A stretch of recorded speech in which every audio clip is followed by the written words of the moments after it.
The stagecoach wasn't supposed to arrive that Christmas Eve, not through the blizzard, not when every sensible soul had taken shelter. But there it was, rolling into Pine Creek like a ghost from another world. And when she stepped down into the snow, golden hair catching the lamplight, Graham Lark felt something crack inside his chest, something he'd buried 6 years ago with his father. He didn't know it yet, but the woman in the Eastern dress would shatter every wall he'd built. This is their story. Stay until the end and comment your city so I can see how far this tale has traveled. The wind cut through Pine Creek like a blade, sharp enough to make a man question every choice that had brought him to this god-forsaken corner of Montana territory. Graham Lark stood on the boardwalk outside Murphy's saloon, his collar turned up against the Christmas Eve blizzard, watching the street disappear under fresh powder. At 25, he'd already lived enough winters to know this one was meaner than most. The kind that killed cattle, snapped fence posts, and reminded a man just how small he was against the vastness of the West. Behind him, the saloon glowed warm and raucous, fiddle music bleeding through the gaps in the doorframe, men's laughter mixing with the clink of glasses and the occasional crash of furniture when someone had too much Christmas cheer and not enough sense. Graham had stopped in for a single whiskey, just enough to take the edge off before riding back to the Circle L ranch, alone. The way he preferred it, the way it had to be. He pulled his hat lower and started toward his horse when he heard it, the distant jangle of harness bells, faint at first, then growing louder. Impossible. The stage from Helena wasn't due for another 3 days, and no driver with half a brain would attempt Broken Ridge Pass in this weather. Yet there it came, emerging from the white curtain of snow like something out of a fever dream, 4 horses straining against their traces, the coach lurching and sliding on the frozen ruts. Graham wasn't the only one who'd noticed. Up and down the street, doors opened. Men stepped out, shaking their heads in disbelief. Old Pete from the telegraph office cupped his hands around his mouth and hollered, "That's Higgins! Crazy son of a bitch actually made it!" The stage rolled to a stop in front of the Timber Creek Hotel, and for a moment everything hung suspended. The snow, the music, the breath in Graham's lungs. Then the door swung open, and time started moving again, but differently somehow, like the world had shifted half a degree off its axis. The first person to emerge was a man in his 50s, solid and businesslike, with silver threading through his dark beard. He moved like someone accustomed to authority, careful but confident as he navigated the coach's steps. But Graham barely registered him, because behind him, stepping down into the swirling snow with one gloved hand gripping the doorframe, was a woman who didn't belong in Montana any more than a diamond belonged in a coal bucket. She was young, early 20s, he'd guess, with golden hair pinned up beneath a velvet traveling hat that probably cost more than most folks in Pine Creek made in a month. Her dress was deep green, tailored, and Eastern, with brass buttons that caught the lamplight spilling from the hotel windows. Everything about her screamed money, breeding, refinement. Everything about her said she'd stepped off the stage and into the wrong century. But it was her face that stopped Graham cold. Even from across the street, even through the falling snow, he could see the fine lines of her features, the determined set of her jaw, the intelligence in her eyes as they swept across the town, taking measure. She wasn't pretty in the fragile way of porcelain dolls. She was beautiful in the way of something wild that had been temporarily caged, something that still remembered what freedom tasted like. Their eyes met. It lasted no more than 3 seconds, maybe 4. But in that span, Graham felt the full weight of her gaze, curious, assessing, unafraid. Something in his chest lurched, a sensation he hadn't experienced since he was 19 years old, and stupid enough to believe in things like fate and future, and the possibility that another person could fill the empty spaces inside you. He turned away first, cursing under his breath. "Quite a sight, ain't she?" The voice belonged to Tom Murphy, who'd stepped out of his saloon to watch the commotion. He was grinning, tobacco stains yellowing his teeth. "Eastern quality, that one. You can smell the money from here." Graham grunted non-committally and started toward his horse again. "That's Evelyn Hart," Murphy continued, undeterred by Graham's silence. The man had a gift for knowing everyone's business before they knew it themselves. Traveling with her uncle, Wallace Hart. He's some kind of timber investor from Philadelphia. Word is they're here to look at the northern tracks, maybe buy up some land. "Good for them," Graham said flatly. He untied his horse's reins from the hitching post, his fingers clumsy in the cold.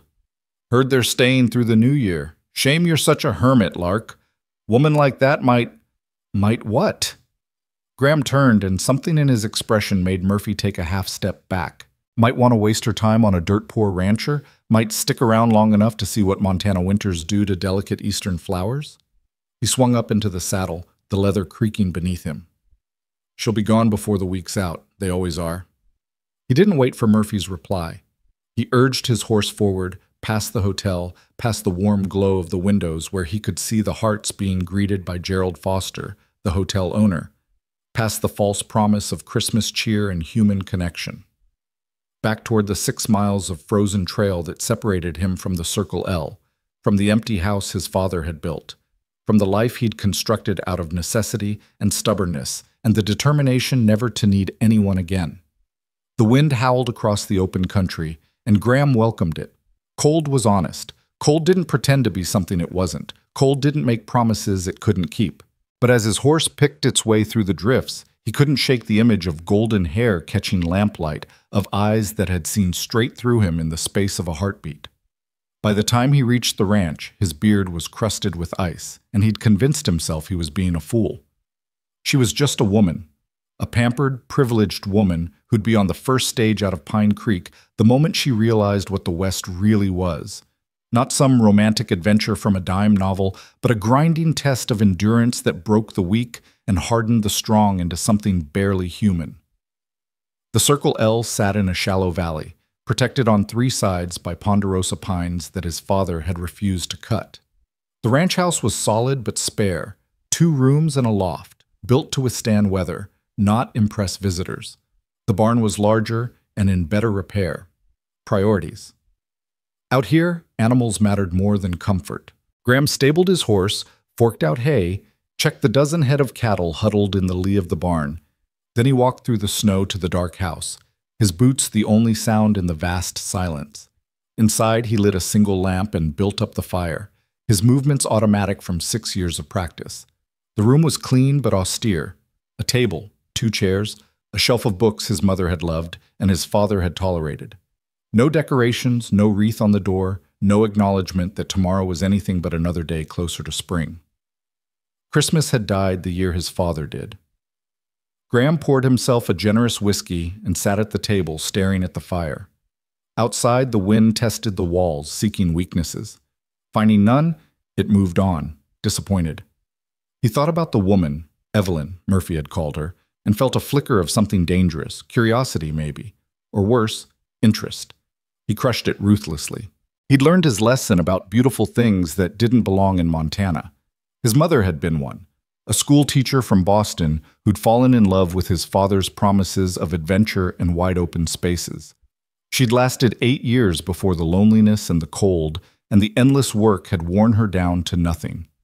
He'd been 12 when she died, old enough to understand that love wasn't enough, that wanting something badly didn't make it possible. His father had changed after that, became harder, more remote. The land takes everything eventually, he'd told Graham once, drunk on Christmas Eve, staring into a fire much like this one. Your mother, your dreams, your softness. If you're smart, you'll stop fighting it, let it take what it wants and protect what's left. Graham had thought he understood. Then 6 years ago, his father had gone out to check on the herd during a January blizzard and hadn't come back.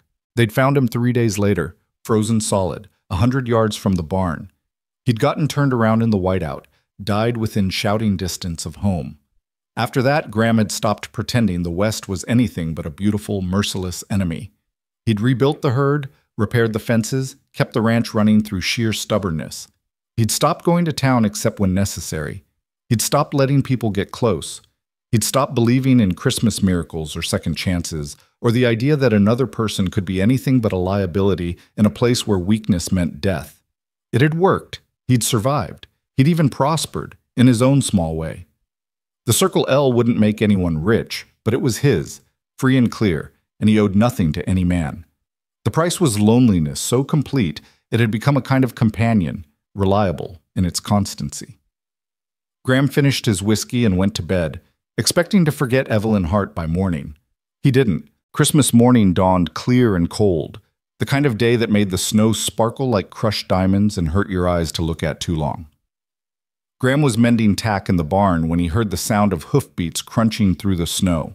He tensed. Visitors were rare, and rarely good news, then relaxed slightly when he recognized Sheriff Bill Dawson's gray gelding.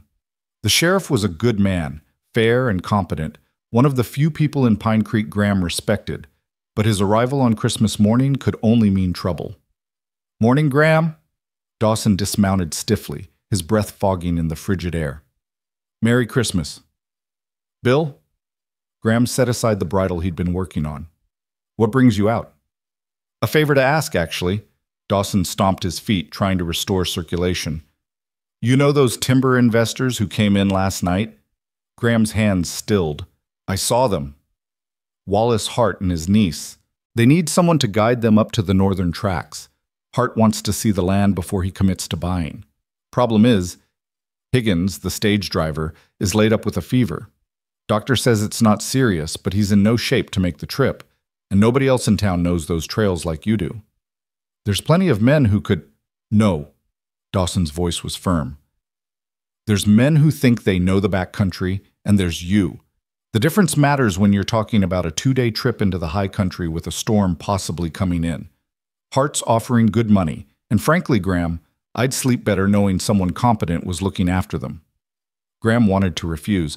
Every instinct screamed at him to send Dawson back to town empty-handed, but the sheriff had helped him more than once over the years, had looked the other way when Graham's grief had manifested in ways that weren't strictly legal. He owed the man. "Just Hart?" he asked. Dawson had the grace to look uncomfortable. "His niece insists on coming. Said she didn't travel all the way from Philadelphia to sit in a hotel room while her uncle conducts business." "Of course she did." Graham closed his eyes briefly, then nodded. "Tell them we leave at first light tomorrow. They'll need to dress warm. This isn't a Sunday carriage ride." "I'll let them know. Thank you, Graham. I mean it." After Dawson left, Graham stood in the barn doorway, watching the sheriff's tracks disappear around the bend in the trail. He had a bad feeling about this, a premonition that taking Evelyn Hart into the wilderness was going to change something fundamental, break something that couldn't be repaired. But a promise was a promise. He spent the rest of Christmas Day preparing, checking his rifles, packing supplies, mapping the route in his mind. The northern tracks were beautiful but remote, accessible only by a narrow trail that skirted Broken Ridge and climbed through dense pine forest before opening into a high valley where his grandfather had once considered homesteading. The timber up there was old growth, massive ponderosas worth a fortune to the right buyer. It would be a hard ride, especially for someone unused to western trails, but they could make it in a day if they started early and pushed hard. That night, as Graham lay in bed listening to the wind, he let himself wonder what it would be like, spending 2 days with a woman who probably thought Montana was all cowboys and Indians, who'd never known real cold or real hunger or real fear. She'd complain, most likely, ask too many questions, slow them down. But there was a part of him, a part he'd thought he'd killed years ago, that was curious. What had brought her west? What did she see when she looked at this harsh, unforgiving country? And why did the memory of her gaze make his chest ache with something that felt dangerously like hope? He crushed the feeling, rolled over, and forced himself to sleep. Tomorrow would come soon enough. Graham rode into Pine Creek just as the sun was coloring the sky pink and gold behind the mountains. The town was quiet, most folks still sleeping off Christmas celebrations.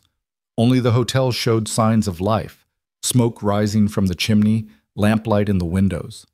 He tied his horse to the rail and was about to knock when the door opened and Wallace Hart stepped out, dressed in expensive traveling clothes that wouldn't last a day in the backcountry. He was a big man, probably imposing in a Philadelphia boardroom, but here he just looked out of place. "Mr. Lark, I presume?" Hart extended a hand, his grip firm and businesslike. "Wallace Hart, I appreciate you agreeing to guide us on short notice. Sheriff Dawson said you needed help." Graham shook briefly and released. "If we're going to make this work, you'll need different clothes. What you're wearing won't—" "Uncle Wallace, I found the—" The voice came from inside the hotel, and then she appeared in the doorway, and Graham's carefully maintained composure cracked. Evelyn Hart was dressed in men's clothes, canvas trousers, a heavy wool shirt, sturdy boots. Someone, probably the hotel owner's wife, had outfitted her properly. Her golden hair was braided and pinned up under a wide-brimmed hat. She looked practical, capable, and more beautiful than she had any right to be. Her eyes found his, and for the second time, Graham felt that jolt of recognition, of something clicking into place that shouldn't click, that couldn't click, because he'd sworn off this kind of foolishness years ago. "You're our guide." It wasn't a question. She studied him with the same direct assessing gaze she'd used on the town. "I'm Evelyn Hart." "Graham Lark." He touched the brim of his hat, a gesture automatic from childhood manners his mother had drilled into him. "This isn't going to be an easy ride, Miss Hart. The trail's rough, and we'll be camping overnight. If you'd prefer to stay in town, I wouldn't—" Her chin lifted slightly, a gesture of determination he recognized because he'd seen it in his own mirror often enough. "I didn't come to Montana to sit in parlors, Mr. Lark." Wallace Hart chuckled. "You'll find my niece has a stubborn streak, Mr. Lark. Comes from her father's side of the family." "Stubbornness keeps you alive out here," Graham said, still holding Evelyn's gaze. "But so does knowing when to admit you're in over your head. Then I suppose we'll find out which applies." Her voice was level, but he caught a flash of something in her eyes. Annoyance, maybe, or the spark of a challenge accepted. Against his better judgment, Graham felt his mouth twitch towards something that might have been a smile if he'd remembered how. "I suppose we will. We need to get moving if we want to make camp before dark." "Can you ride?" "I've been riding since I was 6 years old." "English saddle?" "Does it matter?" "Western saddle's different. Heavier. Built for long days and rough terrain, not jumping fences in a paddock." "Then I'll learn." She moved past him toward where the horses waited, and he caught a scent of something floral, lavender maybe, or rosewater, that had no business in a Montana winter. The ride started in silence, single file on the narrow trail that led north out of Pine Creek. Graham took point, Wallace Hart in the middle, and Evelyn bringing up the rear. The first hour was easy, following the creek bottom where the snow wasn't too deep and the horses could find their footing. Graham kept them at a steady walk, letting the Harts adjust to the saddles, the altitude, the reality of what they'd signed up for. He glanced back periodically, checking their progress. Wallace seemed capable enough, though his city softness showed in the way he sat too stiffly, fighting the horse's rhythm instead of moving with it. But Evelyn surprised him. She'd settled into the saddle naturally, her body already learning the different balance, her hands light on the reins. When they stopped to water the horses at a tributary, Graham finally broke the silence. "We'll reach Broken Ridge Pass by midday. That's where it gets steep. Stay close, and if your horse acts nervous, don't fight it. They can sense rockfall better than we can." "Have you lost many clients to rockfall, Mr. Lark?" Evelyn asked, dismounting with only a slight stumble. "I don't have clients, Miss Hart. I have a ranch. This is a favor to the sheriff." "A favor that comes with payment, I understand." "Money's money." He refilled his canteen from the stream, the water so cold it made his teeth ache. "Doesn't mean I have to like playing nursemaid to tourists." Her eyes flashed. "We're hardly—" "Evelyn." Wallace's voice carried a warning. He turned to Graham with a placating smile. "You'll have to forgive my niece, Mr. Lark. She spent too much time in my brother's business offices, learning to speak her mind. Sometimes she forgets the frontier has different courtesies." "The frontier doesn't have courtesies," Graham said bluntly. "It has survival. You speak plain, you act fast, and you don't waste time on pretty words when pretty words don't change facts." He caught Evelyn's gaze. "Your uncle's right. You are tourists. Nothing wrong with that, but let's not pretend otherwise. I'll get you to the timber tracks and back safely if you follow my lead. That's the deal." For a moment he thought she might argue. Then, surprisingly, she laughed, a genuine sound that transformed her face from beautiful to luminous. "You're right. We are tourists, and you're doing us a favor we don't properly appreciate." She extended her hand. "Truce?" Graham looked at her outstretched hand, at the fine bones visible through her glove, at the smile that was somehow both apologetic and challenging. Against every bit of common sense he possessed, he shook it. "Truce." Her grip was firmer than he'd expected, and she held on a fraction longer than necessary, her eyes searching his face for something he couldn't name and wasn't sure he wanted her to find. They remounted and continued climbing. By the time they reached Broken Ridge Pass, the temperature had dropped and clouds were gathering to the west, heavy, dark formations that promised snow before nightfall. Graham studied them with a practiced eye, calculating odds and distances. They could push on to the timber tracks, but then they'd be caught in the high country when the storm hit. Better to make camp early, wait it out in shelter. The decision made, he led them off the main trail toward a spot he'd used before, a small clearing protected by a rock overhang with a natural windbreak and enough deadfall for a proper fire. They reached it just as the first flakes began to drift down. "We're stopping?" Wallace looked around, clearly hoping for something more substantial than rock and trees. "I thought we'd reach the timber tracks today. Storm's coming in faster than expected. We camp here, ride out tomorrow if it clears." Graham dismounted and started unpacking. "Help me gather firewood before it gets dark. Miss Hart, there's a deadfall pine about 30 yards that way. Break off the smaller branches, the dry ones." She didn't question, just headed in the direction he'd indicated. Wallace helped Graham set up a lean-to using pine boughs and canvas, their breath fogging as they worked. By the time Evelyn returned with an armload of wood, Graham had a fire pit dug and lined with rocks. He'd built hundreds of campfires in his life, but having an audience made him self-conscious. He could feel Evelyn watching as he arranged the kindling, struck flint to steel, coaxed the first flames to life. The fire caught and grew, pushing back the darkness and the cold, creating a small circle of warmth and light in the vast wilderness. "You make it look easy," she said softly, holding her hands out to the heat. "Practice." He set up the coffee pot, measured grounds from a tin. "Out here, fire's the difference between alive and dead." "Is everything life or death to you, Mr. Lark?" He glanced up, caught off guard by the question. In the firelight, her face was softer, more vulnerable than the determined woman who'd faced him down in Pine Creek. "In Montana?" "Usually, yes." Wallace had wandered off to tend to the horses, leaving them alone in the fire's glow. Snow was falling steadily now, hissing when flakes landed in the flames. Evelyn pulled her coat tighter and sat on a log Graham had dragged near the fire. "You don't think much of us, do you?" Her voice was curious, not accusatory. "City people coming west, playing at frontier life." Graham poured coffee into a tin cup, handed it to her. "I think you don't understand what you're playing at. This," he gestured at the darkness beyond their small circle of light, "this will kill you if you give it half a chance. It doesn't care about your money or your education or your good intentions. It just is, and you either adapt or you die. And you've adapted. I was born here. Different thing." She sipped the coffee, made a face at its bitterness, but kept drinking. "Tell me about your ranch." "Not much to tell. Cattle, horses, 6 square miles of land that's trying to kill me every winter. Yet you stay. Where else would I go?" The question came out harsher than he'd intended. He busied himself with the coffee pot, pouring his own cup. "The Circle L is mine. Only thing in this world, that is."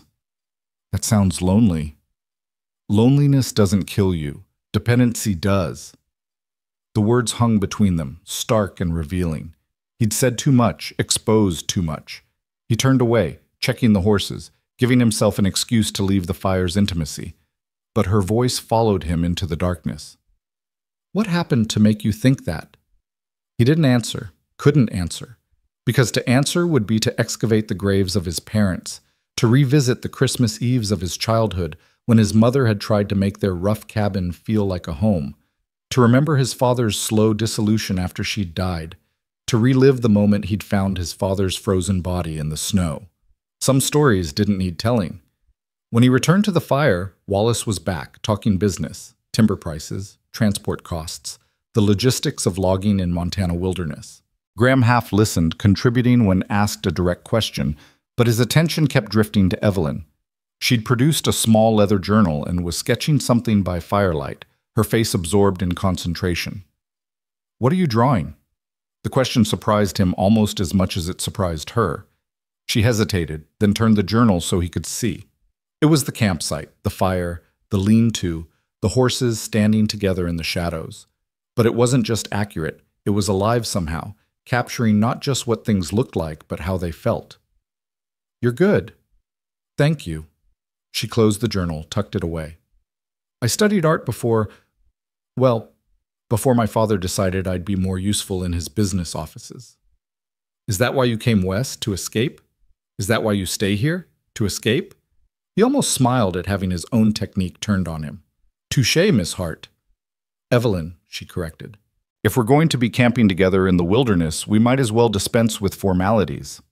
Evelyn. Her name felt foreign on his tongue, too soft, too refined, but also right in a way he didn't want to examine too closely. And you're Graham, not Mr. Lark, not the guide. Graham. Something in his chest loosened, a knot he hadn't known was there. Graham, he agreed. The snow fell heavier and the wind picked up, but inside their small shelter the fire burned bright and the cold seemed distant. Wallace eventually bedded down, his snores providing a counterpoint to the storm. Graham and Evelyn stayed awake, talking in low voices about nothing and everything, books they'd read, places they'd seen, dreams they'd had before life had taught them to dream smaller. Do you know what I love about winter? Evelyn asked, staring into the flames. The silence, the way snow muffles everything, makes the world feel clean and new. Winter's not clean, Graham said. It's brutal, unforgiving. Can't it be both? She looked at him, and in the firelight her eyes were gold and green and impossibly deep. Beautiful and brutal? Worth loving even though it hurts? He had no answer for that. Or rather, he had too many answers, none of which he was willing to speak aloud. Eventually, she stood, brushed snow from her coat. I should sleep. Tomorrow will be another long day. Evelyn. He stopped her with a word, not sure what he wanted to say, but knowing he couldn't let her leave without saying something. You asked earlier why I think dependency kills. The answer is, I've watched it happen. To people I loved. This place, Montana, it's magnificent, but it takes everything, your strength, your softness, your hope. If you depend on anyone but yourself, when they break, and they will break, you go down with them. She studied him for a long moment, snow catching in her hair, melting on her cheeks. Maybe you've just never met anyone strong enough not to break. Then she was gone, disappearing into the lean-to, leaving Graham alone with the fire and the snow and the uncomfortable sensation that something inside him was shifting, thawing, coming dangerously back to life. He sat up long after the fire burned down to embers, watching the snow fall and wondering what the hell he was doing, letting a woman he barely knew chip away at walls he'd spent 6 years building. The answer, he suspected, was both simple and terrifying. He was lonely. Had been lonely for so long he'd forgotten what it felt like to want someone's company, to share thoughts with another person, to hear his name spoken with something other than transaction or necessity. And Evelyn Hart, with her Eastern grace and her artist soul and her refusal to be intimidated by his rough edges, was exactly the kind of dangerous he couldn't afford. But dangerous things, he'd learned, had a way of being irresistible. The snow continued falling through the night, and Graham sat vigil by the dying fire, torn between the man he'd become and the man he used to be, between survival and the terrifying possibility of something more. When morning came, the world would be white and new, and they would ride deeper into the wilderness. But nothing, Graham suspected, would ever be quite the same again. Dawn broke cold and crystalline, the storm having passed in the night and left behind a world transformed. Graham woke to silence so complete it felt like the earth itself was holding its breath. He lay still for a moment beneath his bedroll, watching his exhalations fog in the frigid air, listening to the absolute quiet that only came after fresh snowfall in the high country. Then he heard it, the soft crunch of footsteps, the rustle of fabric. Someone was awake. He emerged from his shelter to find Evelyn standing at the edge of their camp, her back to him, staring out at the transformed landscape. Snow had piled nearly 2 feet deep overnight, draping every branch and boulder in white, turning the familiar pines into cathedral columns. The rising sun caught the crystals and made them sparkle like scattered stars. She didn't turn when he approached, but he saw her shoulders shift slightly, acknowledging his presence. For a long moment neither spoke, both simply watching as light spread across the valley below them, painting the snow in shades of pink and gold. "I've never seen anything like this," she finally said, her voice hushed, reverent. In Philadelphia, snow is just cold and gray and something to be endured. But this, she gestured helplessly at the vista before them. This is what cathedrals try to be and fail. Graham found himself looking at the landscape through her eyes, seeing what had become commonplace to him, rendered new and miraculous. It's just winter, he said, but the words lacked conviction. No. She turned to face him, and her eyes were bright with something that looked like wonder. It's not just winter. It's proof that beauty doesn't require softness, that something can be harsh and unforgiving and still take your breath away. She paused, and when she spoke again, her voice was quieter. I think I'm beginning to understand why you stay. He wanted to tell her she was wrong, that she was romanticizing hardship, seeing poetry where there was only survival. But standing there in the pristine morning, watching dawn light catch in her hair and paint her face in shades of rose and amber, he couldn't find the words to deny what she'd said. Because she was right. This was why he stayed. Not for comfort or company or ease, but for moments like this, moments when the world revealed itself as something larger and more magnificent than the small struggles of human existence. We should wake your uncle, he said instead, breaking the spell. We've got hard riding ahead if we want to reach the timber tracks by afternoon. The moment passed. Evelyn nodded and moved toward the lean-to where Wallace still slept. Graham busied himself with the fire, coaxing last night's embers back to life, setting coffee to boil. Routine, familiar, safe. But his hands remembered the way she'd looked standing in the snow-bright dawn, and his chest carried a warmth that had nothing to do with the flames. They broke camp efficiently, Wallace proving himself more capable than Graham had given him credit for. Within an hour, they were mounted and moving, following the trail that climbed steadily toward Broken Ridge. The fresh snow made the going slower. The horses had to pick their way carefully, testing each step. But it also made the world feel newly made, untouched by human passage. Graham led them single file again, but this time Evelyn maneuvered her horse to ride beside him where the trail widened enough to permit it. Wallace seemed content to follow at a slight distance, giving them space that Graham wasn't sure he wanted but found himself grateful for nonetheless. Tell me about your mother, Evelyn said abruptly. Last night you mentioned loving people who broke. Was she one of them? He should have deflected, changed the subject, reminded her that his past was none of her concern. Instead, he found himself answering. She was from Boston, came west as a school teacher, met my father at a church social in Helena. He promised her adventure and a different kind of life. And did she get it? She got Montana. He kept his eyes on the trail ahead, on the rhythmic movement of his horse's ears, which is either the greatest adventure or the cruelest disappointment, depending on your perspective. Which was it for her? The question lodged somewhere beneath his ribs. Both, I think. She loved the land, the space, the wildness, the way every season felt like a story being told. She planted wildflowers around the house every spring, even though the deer ate most of them. She taught me to read using books she'd brought from Boston. She made our cabin feel like a home instead of just shelter. He paused, surprised by how easily the memories were flowing, how much he wanted to tell her things he'd never spoken aloud. But the isolation wore on her.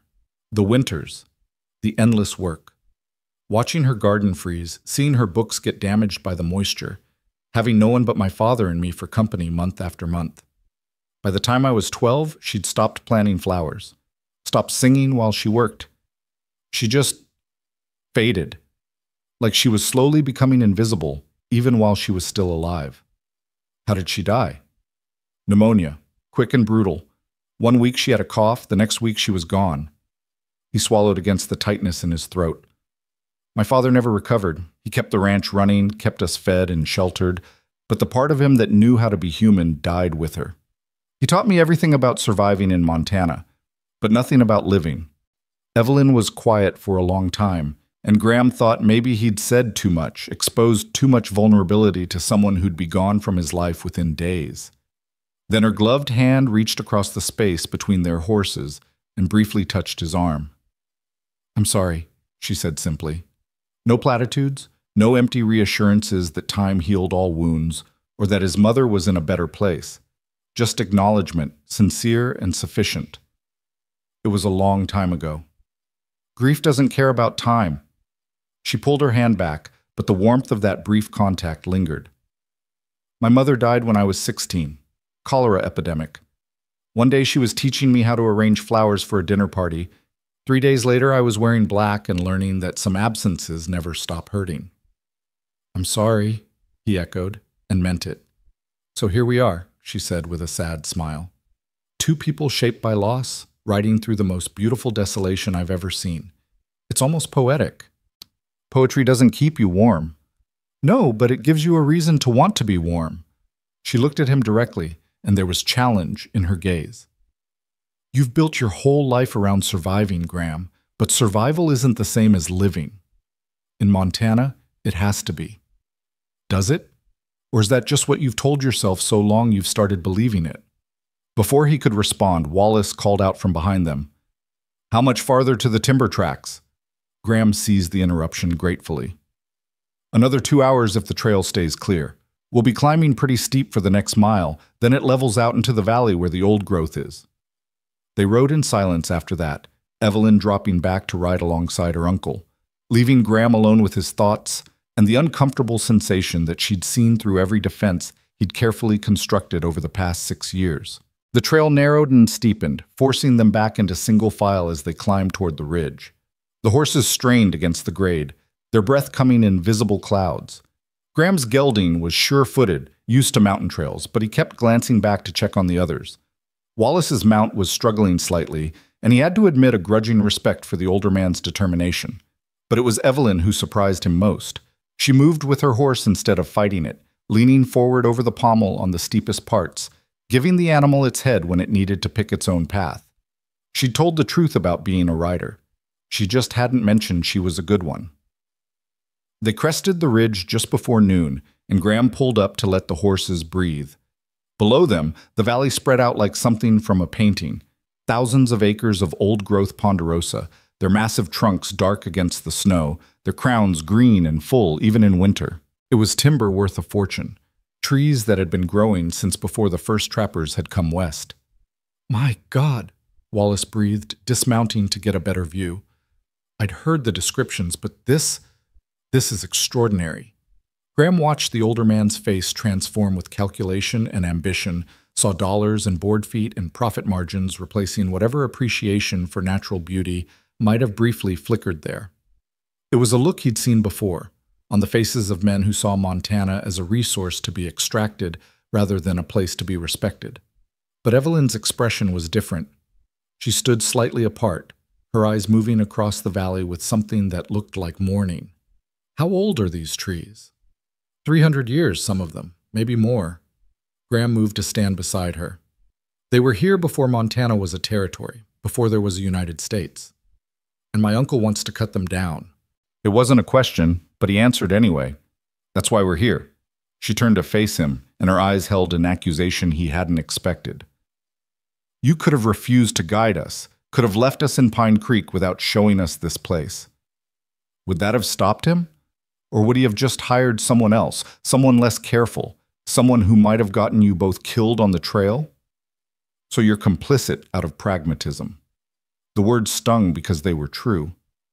I'm complicit because I live in the real world, where trees get cut and land gets sold, and men like your uncle make money while men like me survive on whatever scraps they're willing to throw. That's how it works out here. That's how it's always worked. It doesn't have to be. Doesn't it? He heard his voice rising, frustration breaking through his careful control. You've been in Montana for 2 days, Evelyn. 2 days. Don't stand there and tell me how it could be different when you'll be back in Philadelphia before the snow melts, back to your comfortable life where the hardest decision you face is which dress to wear to which party. She didn't flinch from his anger. Instead, she stepped closer, and her voice when she spoke was quiet but fierce. You don't know anything about my life, Graham. You don't know what I've sacrificed or what I've lost or what battles I've fought in ballrooms and boardrooms where the weapons are words instead of rifles, but the casualties are just as real. You think hardship is unique to the frontier? You think suffering requires snow and isolation? I think the frontier doesn't pretend to be anything but hard. And I think you use hardship as an excuse to keep everyone at a distance. Her eyes blazed. You wear your scars like armor and call it strength, but it's just another kind of cowardice." The words hit like a physical blow. For a moment, Graham couldn't breathe, couldn't think, couldn't do anything but stare at this woman who'd somehow seen past every wall he'd built and struck directly at the truth he'd been hiding from for 6 years. "Graham, Miss Hart!" Wallace's voice cut through the tension. "Come look at these trunks. The timber here is even better than I'd hoped." Evelyn held Graham's gaze for one more moment, then turned and walked away, leaving him standing alone on the ridge with the taste of truth bitter in his mouth. They spent the next hour surveying the timber, Wallace making notes in a leather journal while Graham pointed out property boundaries and discussed access routes and logging logistics with the detached professionalism he used when selling cattle or negotiating for supplies. Evelyn remained silent, sketching in her own journal, capturing the trees with quick, sure strokes. When Wallace finally declared himself satisfied and ready to head back, the sun was already beginning its descent toward the western peaks.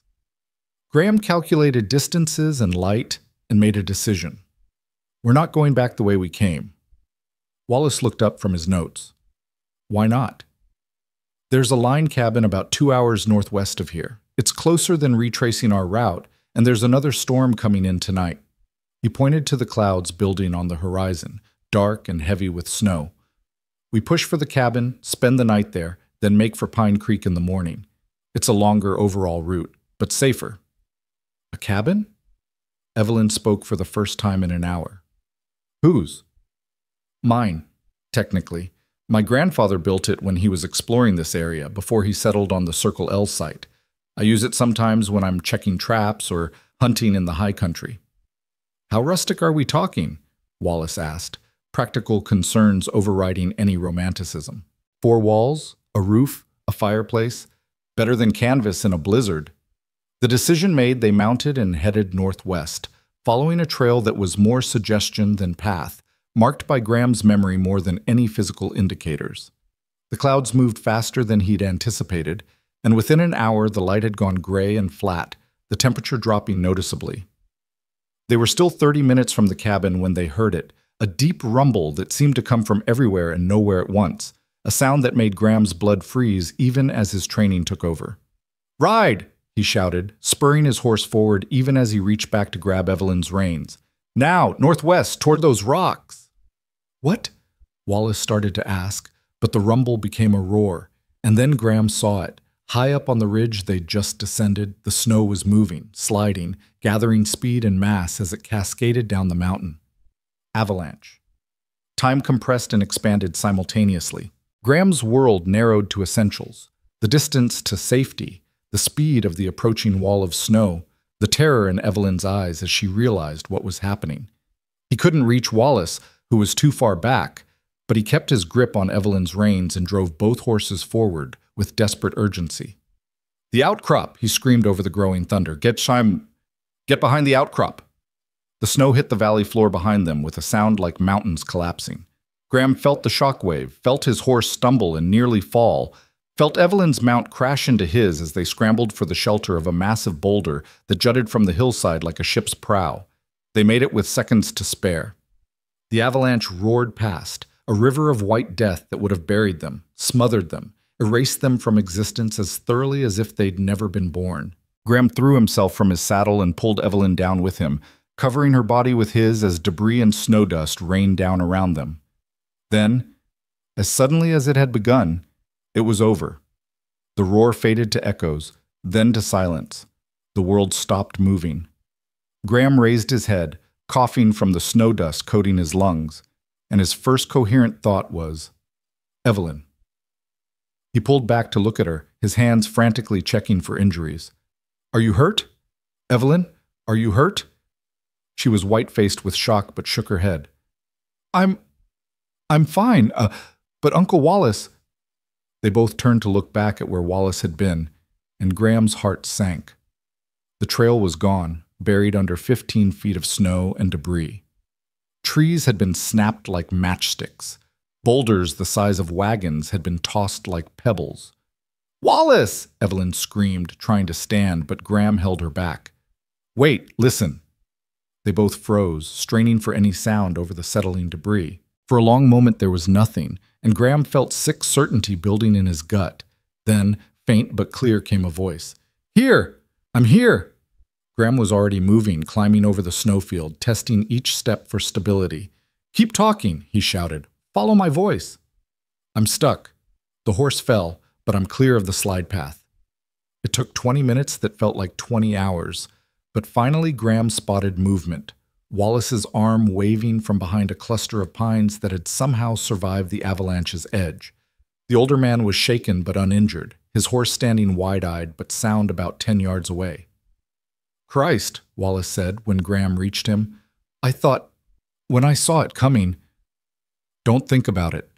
Graham gripped his shoulder, checking him over with practiced efficiency. "You're alive. That's what matters. Can you walk?" Yes, I think so." They made their way back to where Evelyn waited, her face streaked with tears of relief when she saw her uncle was safe. Wallace pulled her into a fierce hug, and Graham turned away to give them privacy and to assess their situation. It wasn't good. The avalanche had cut off their route back to Pine Creek and buried the trail to the timber tracks. Their only option now was to continue northwest to the line cabin and pray the weather held long enough for them to reach it before the next storm hit. He explained this to the Harts in terms that left no room for debate or discussion. They had one path forward, and they needed to take it now. "How far?" Wallace asked, his voice steadier now. "An hour if we push. Maybe longer in this snow." "Then we'd better move." They rode in tight formation, Graham taking point with the others close behind, all of them silent with the shared knowledge of how close they'd come to death. The trail climbed through dense forest, the trees providing some shelter from the wind that had begun to pick up as afternoon faded toward evening. Graham's thoughts were fragmented, scattered by adrenaline and the residual shock of the avalanche. But one image kept returning. The moment he'd pulled Evelyn from her horse, the weight of her in his arms, the fierce protective instinct that had flooded through him. He'd lost his parents to Montana's brutality. He'd seen men die in winter storms and women broken by the loneliness. He'd taught himself not to care, not to invest, not to let anyone matter enough that their loss could destroy him. But for those few seconds when the avalanche had been bearing down on them, none of that had mattered. He would have died to keep her safe, and the certainty of that terrified him more than the wall of snow had. The line cabin appeared through the trees like salvation made of logs and chinked mud. It was small, maybe 12 feet square, but solid, with a stone chimney and a door that swung open on leather hinges. Graham had been here 3 months earlier, had left it stocked with firewood and basic supplies against exactly this kind of emergency. He dismounted and pushed open the door, checking the interior quickly before gesturing the others inside. "Get warm. I'll see to the horses." By the time he'd unsaddled the animals and settled them in the lean-to he'd built against the cabin's north wall, night had fallen completely. He could see lamplight glowing through the cabin's single small window, and for a moment he stood in the darkness, watching the scene through the glass like something from a painting. Evelyn crouched by the fireplace, coaxing flames from kindling, Wallace examining shelves of canned goods and dried meat, both of them alive and safe in a tiny circle of light against the enormous darkness of the Montana wilderness. He'd kept them alive. He'd done his job. In the morning, they'd start for Pine Creek, and in a few days, Evelyn would board a stage and disappear back into a world of cities and civilization where avalanches were things you read about in newspapers, not things that tried to kill you. The thought should have brought relief. Instead, it felt like grief. He entered the cabin to find Evelyn had worked a small miracle. The fire was burning steadily, the lamp was lit, and she'd somehow located the coffee pot and set it to boil. Wallace was spreading bedrolls on the floor, his movements still slightly shaky but determined. "This place is remarkable," he said when he noticed Graham. "Primitive, yes, but everything you'd need to survive." "You built all this?" "My grandfather did most of it. I've just maintained it." Graham shrugged out of his coat, hung it on a peg. "There's beans and bacon in the larder. Not fancy, but it'll fill you up. After today, I'd eat tree bark and be grateful." Wallace clapped him on the shoulder. "Thank you, Graham, for getting us out of that, for keeping my niece safe, for everything." Graham nodded, uncomfortable with gratitude, and moved to help Evelyn with the fire. She glanced up at his approach, and something passed between them, acknowledgement of survival, recognition of shared danger, a connection forged in those moments when death had been close enough to touch. "You knew," she said quietly. "The second you heard that sound, you knew exactly what to do." Training, experience. It was more than that. She stood, brushing ash from her hands. "You didn't hesitate, didn't freeze, didn't even stop to think about your own safety. You just acted. That's how you survive out here. Thinking gets you killed." "Or it's how you love," she said, and before he could process what she meant, she turned away to tend the coffee. They ate in relative silence, exhaustion catching up with all of them, as the adrenaline faded and the warmth of the cabin worked its magic. Wallace was asleep within an hour, his snores filling the small space with a reassuring rhythm, but Evelyn remained awake, sitting cross-legged on her bedroll, her journal open in her lap, sketching by lamplight. Graham watched from his spot by the fire, watched her hand move across the paper in confident strokes, watched concentration furrow her brow. "What are you drawing?" She looked up, startled, as if she'd forgotten he was there. Then slowly she turned the journal so he could see. It was the avalanche, or rather, the moment after. She'd captured him pulling her from her horse, his face tight with fear and determination, her own expression somewhere between terror and trust. It was raw and honest and uncomfortably revealing. "You were there," she said simply. "When everything was chaos, when I couldn't think or breathe or do anything but be afraid, you were there. You kept me safe. It's what guides do." "No." She closed the journal, set it aside. "It's what people do when they care about someone, even if they're too stubborn to admit it." Graham felt something in his chest constrict. "Evelyn, you're going to tell me not to read too much into it," she interrupted, "that you would have done the same for anyone, that it's just survival instinct and frontier practicality and nothing more." She moved closer until she was sitting beside him, close enough that he could feel her warmth through the cold air. "But I don't believe you." "What you believe doesn't change reality." "Then what is reality, Graham?" Her voice was soft but insistent. "That you've spent so many years alone, you've convinced yourself you prefer it. That you've buried your heart so deep you think it's gone? That you'd rather die than risk caring about someone again?"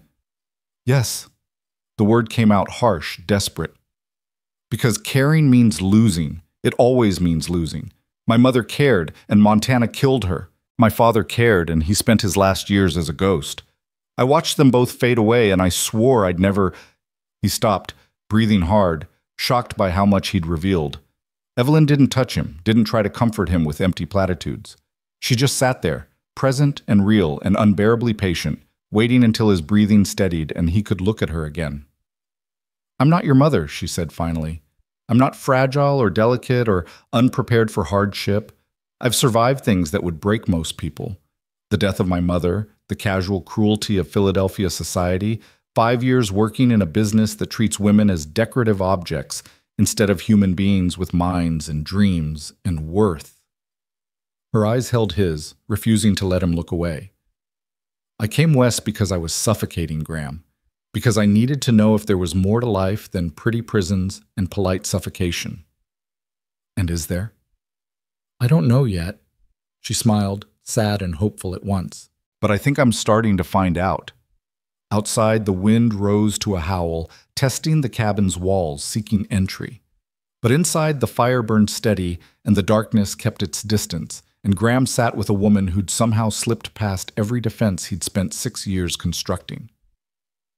"I'm afraid," he admitted, the words barely audible, "of this, of you, of what it means that I'd have died to keep you safe today."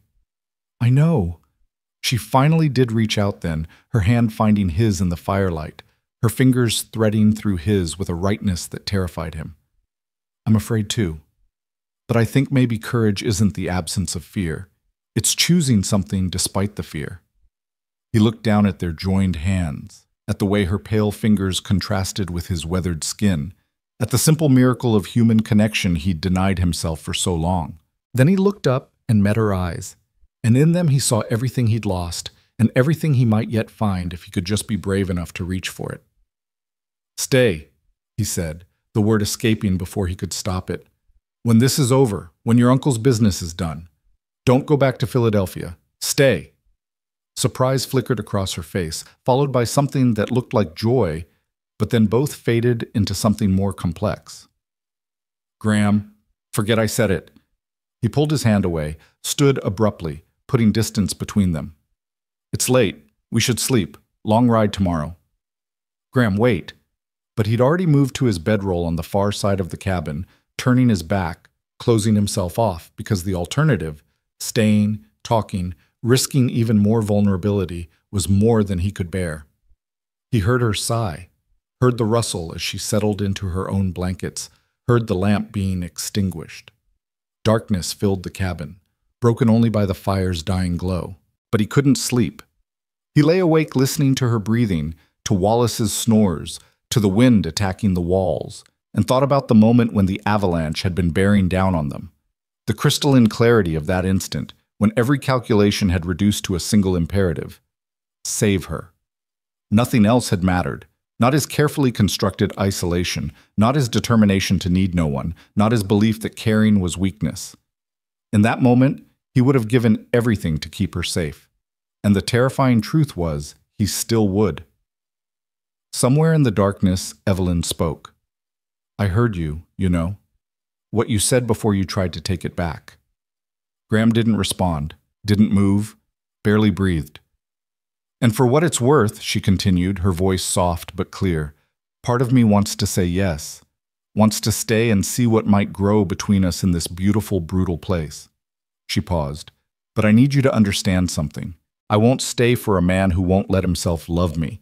I won't stay to watch you build walls and call it protection. If I stay, it has to be because you're willing to try, really try, to open your heart again, not just for me, for yourself. Silence stretched between them, heavy with possibility and impossibility in equal measure. I don't know if I can, Graham finally said. I know, that's what scares me. Outside, snow began to fall again, soft and relentless, covering the world in white silence. Inside the cabin, two people lay awake in the darkness, close enough to touch, but separated by walls that neither prayers nor proximity could break. Not yet. Maybe not ever.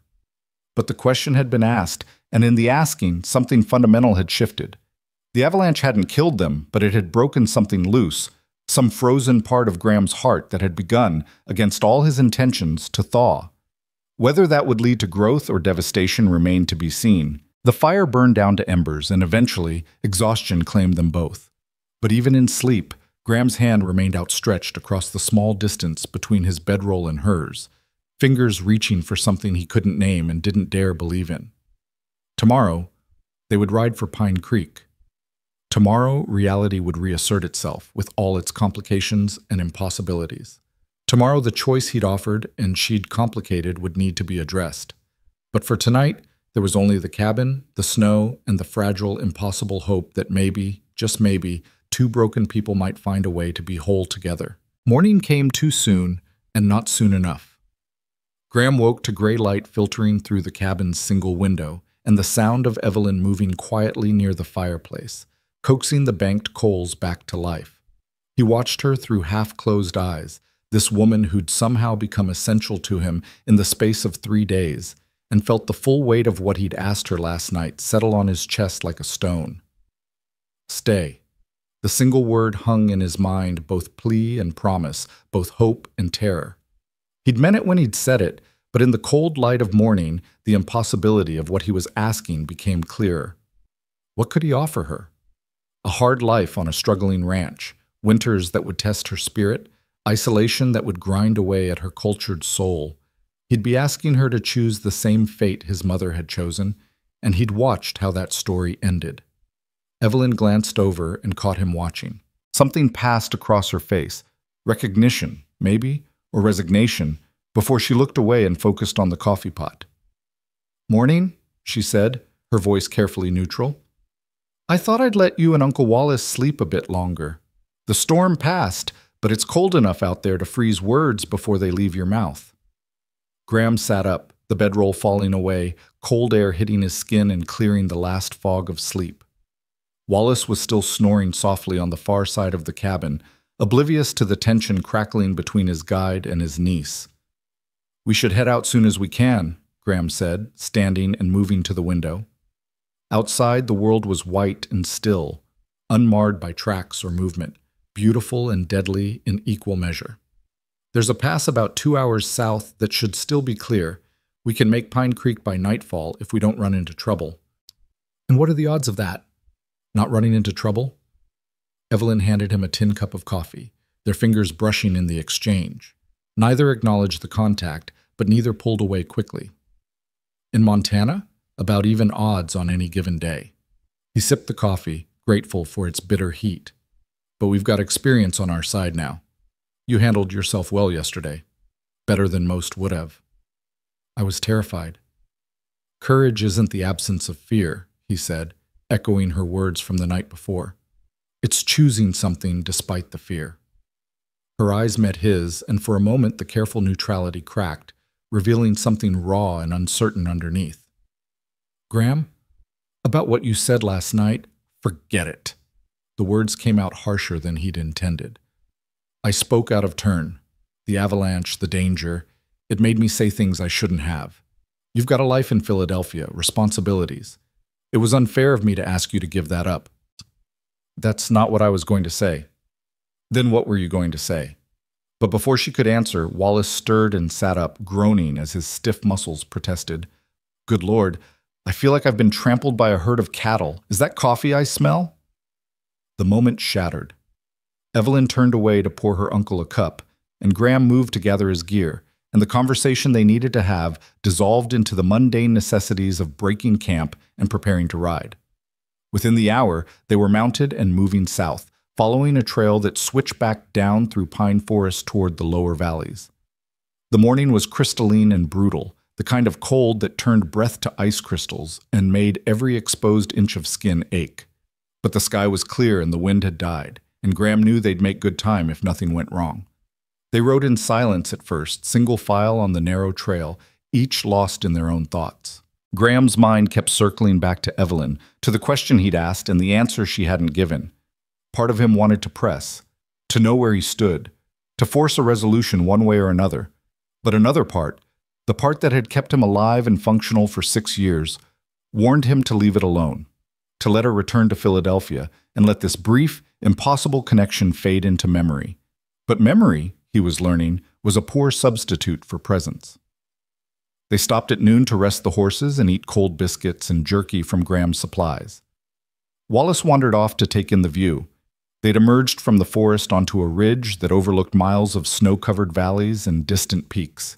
It was magnificent and terrible, the kind of landscape that made humans feel appropriately small. Evelyn stood beside her horse, one hand on its neck, her face turned toward the sun. Graham approached slowly, giving her time to hear him coming, to decide whether she wanted to talk or be left alone. There's something I want to show you, he said when he reached her. If you're willing, it'll add about 30 minutes to our journey, but we'll still make Pine Creek before dark. She turned to look at him, curious. What is it? A place my mother loved. A valley about a mile east of here. She used to say it was proof that even winter couldn't kill beauty. He hesitated, uncertain why he was offering this, why it suddenly felt important to share this piece of his past with her. I haven't been there since she died, but I think she'd want someone to see it, someone who understands. Evelyn studied his face for a long moment, and he had the unsettling sensation that she could see every thought he was trying to hide. Then she nodded. I'd like that, very much. He explained the detour to Wallace, who agreed readily, and they set off east, following what was barely a trail, more a remembered path through Graham's childhood. The forest here was older, denser, the pines massive and spaced wide enough that riding between them felt like moving through a cathedral of wood and snow. Then the trees opened up, and there it was, a small valley, maybe a quarter-mile across, ringed by pines and dominated by a frozen pond at its center. The surface of the ice was smooth as glass, dusted with snow in patterns the wind had made. Around the edges, snow-covered boulders jutted up like sculpture, and beyond them the forest rose toward distant peaks that caught the afternoon sun and glowed gold against the blue sky. It was, quite simply, perfect. "Oh," Evelyn breathed beside him, and that single syllable held more understanding than 1,000 words could have conveyed. They dismounted at the valley's edge, and Graham found himself walking toward the pond as if pulled by invisible threads of memory. This was where his mother had brought him on winter afternoons when the cabin's walls felt too close, and her homesickness for Boston became too heavy to bear. She'd taught him to ice skate here, using crude wooden skates his father had fashioned. They'd made snow angels and built snow fortresses, and pretended for a few hours that Montana was a place of magic rather than hardship.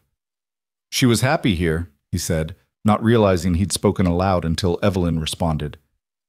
Tell me about her. Not about how she died or how she faded, but about who she was when she was alive. So he did.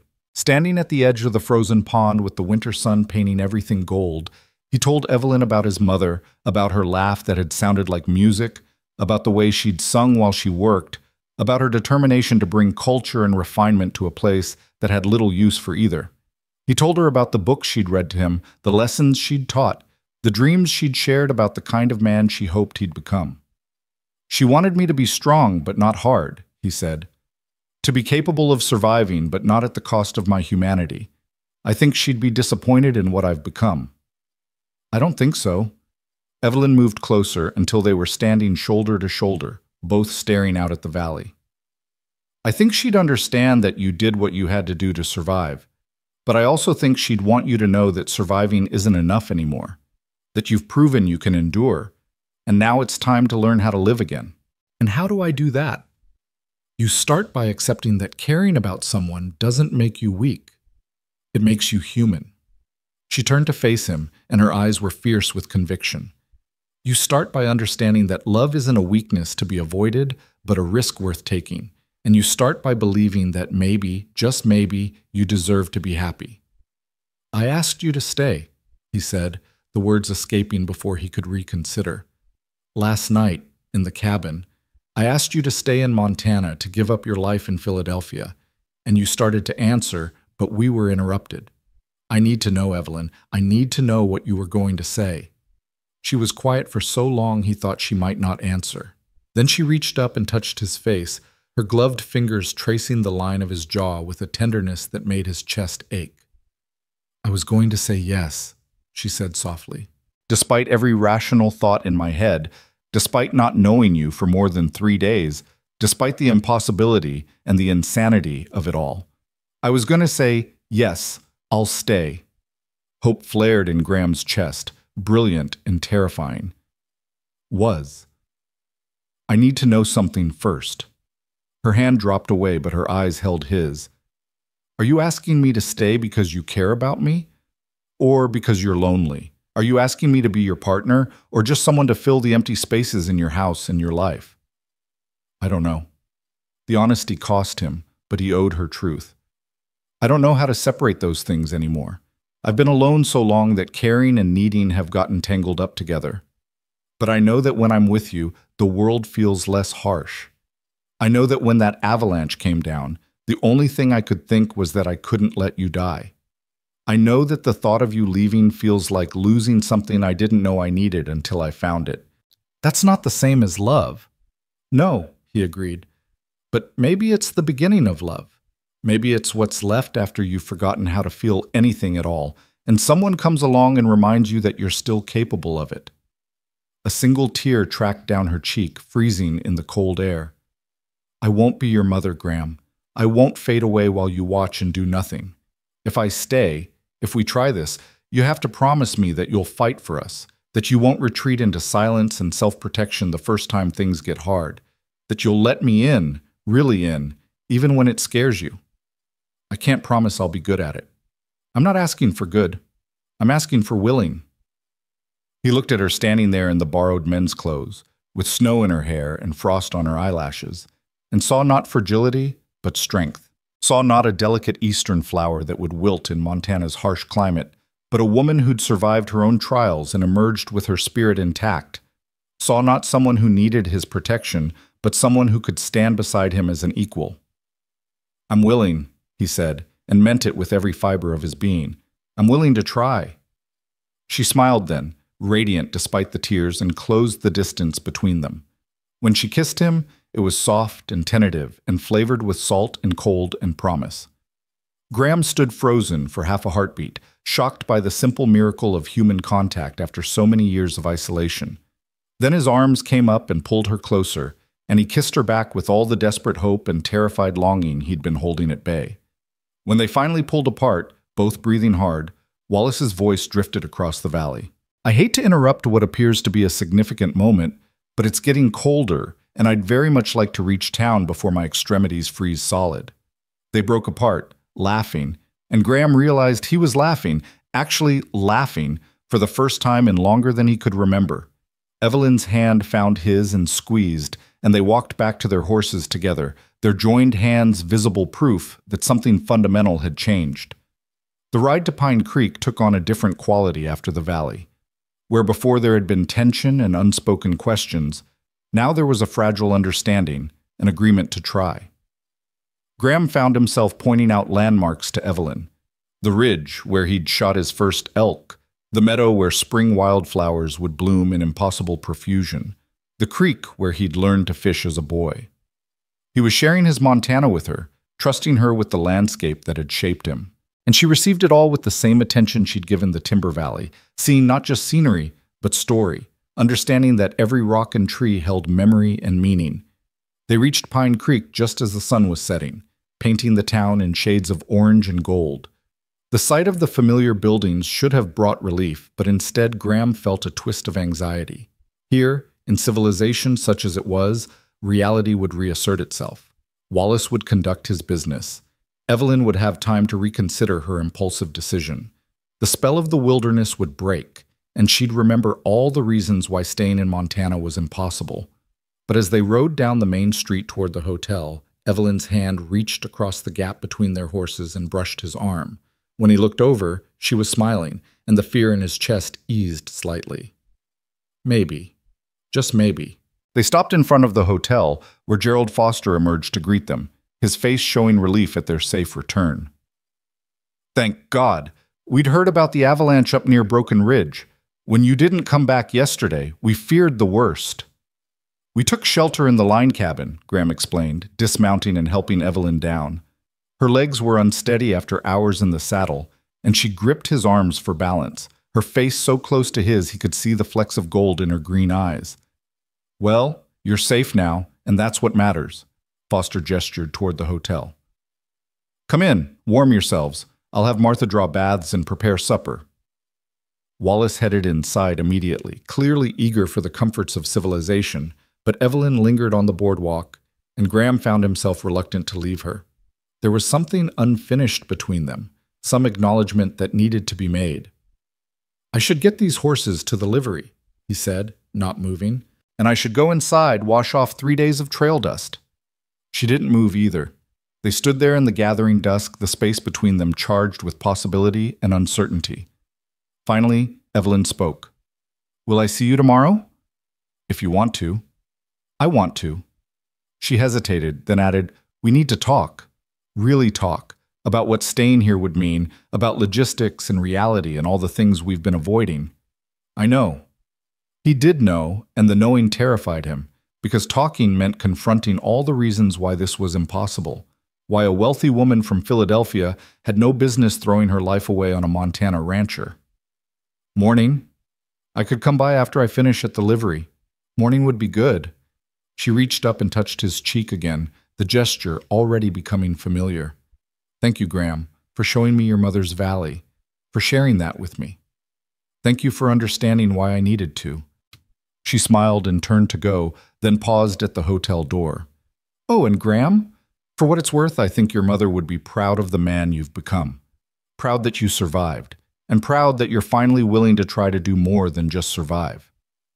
Then she was gone, disappearing into the warm glow of the hotel, and Graham was left standing in the cold evening with his horses and the weight of hope he'd thought he'd never feel again. He took the horses to the livery, spending longer than necessary brushing them down and checking their hooves, delaying the moment when he'd have to ride back to the Circle L and sit alone with his thoughts. Old Pete, the livery owner, watched him work with knowing eyes. "Heard you took the Hart girl into the back country," Pete said, not looking up from the bridle he was mending. "Heard she handled herself pretty well." "She did." "Heard you got caught in that avalanche up by Broken Ridge." Lucky you knew where the line cabin was. Lucky, Graham agreed, though luck didn't begin to describe it. She's a fine woman, that Miss Hart. Pete's tone was carefully casual. Be ashamed to see her head back east. Town could use more folks with backbone.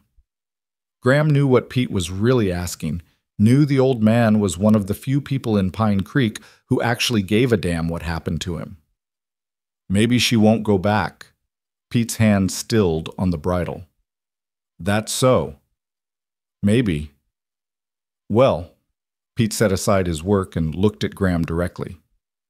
If she stays, you be good to her, you hear?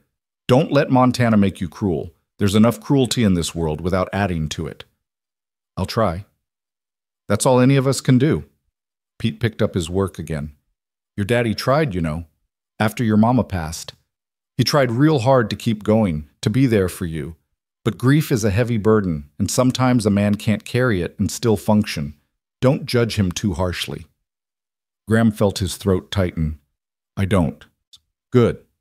And don't judge yourself too harshly either. You did what you had to do to survive, and there's no shame in that. But if you get a chance at something more than survival, something that might actually make you happy, don't throw it away out of fear. The words settled into Graham's chest like seeds in winter soil, dormant now, but carrying the potential for growth come spring. He thanked Pete and mounted his horse for the ride back to the ranch. But the old man's wisdom rode with him through the darkness. The Circle L looked lonely when he arrived, a single dark structure against the snow-white landscape. No smoke from the chimney, no light in the windows, no welcoming warmth, just cold reality. This was what he was asking Evelyn to choose, this isolation, this hardship, this grinding daily battle against a land that didn't care whether you lived or died. But as he built up the fire and lit the lamp and made himself a sparse supper, he couldn't help but imagine her there, couldn't help but picture her at the stove cooking, or sitting at the table sketching, or curled up in the chair his mother used to favor, reading by firelight.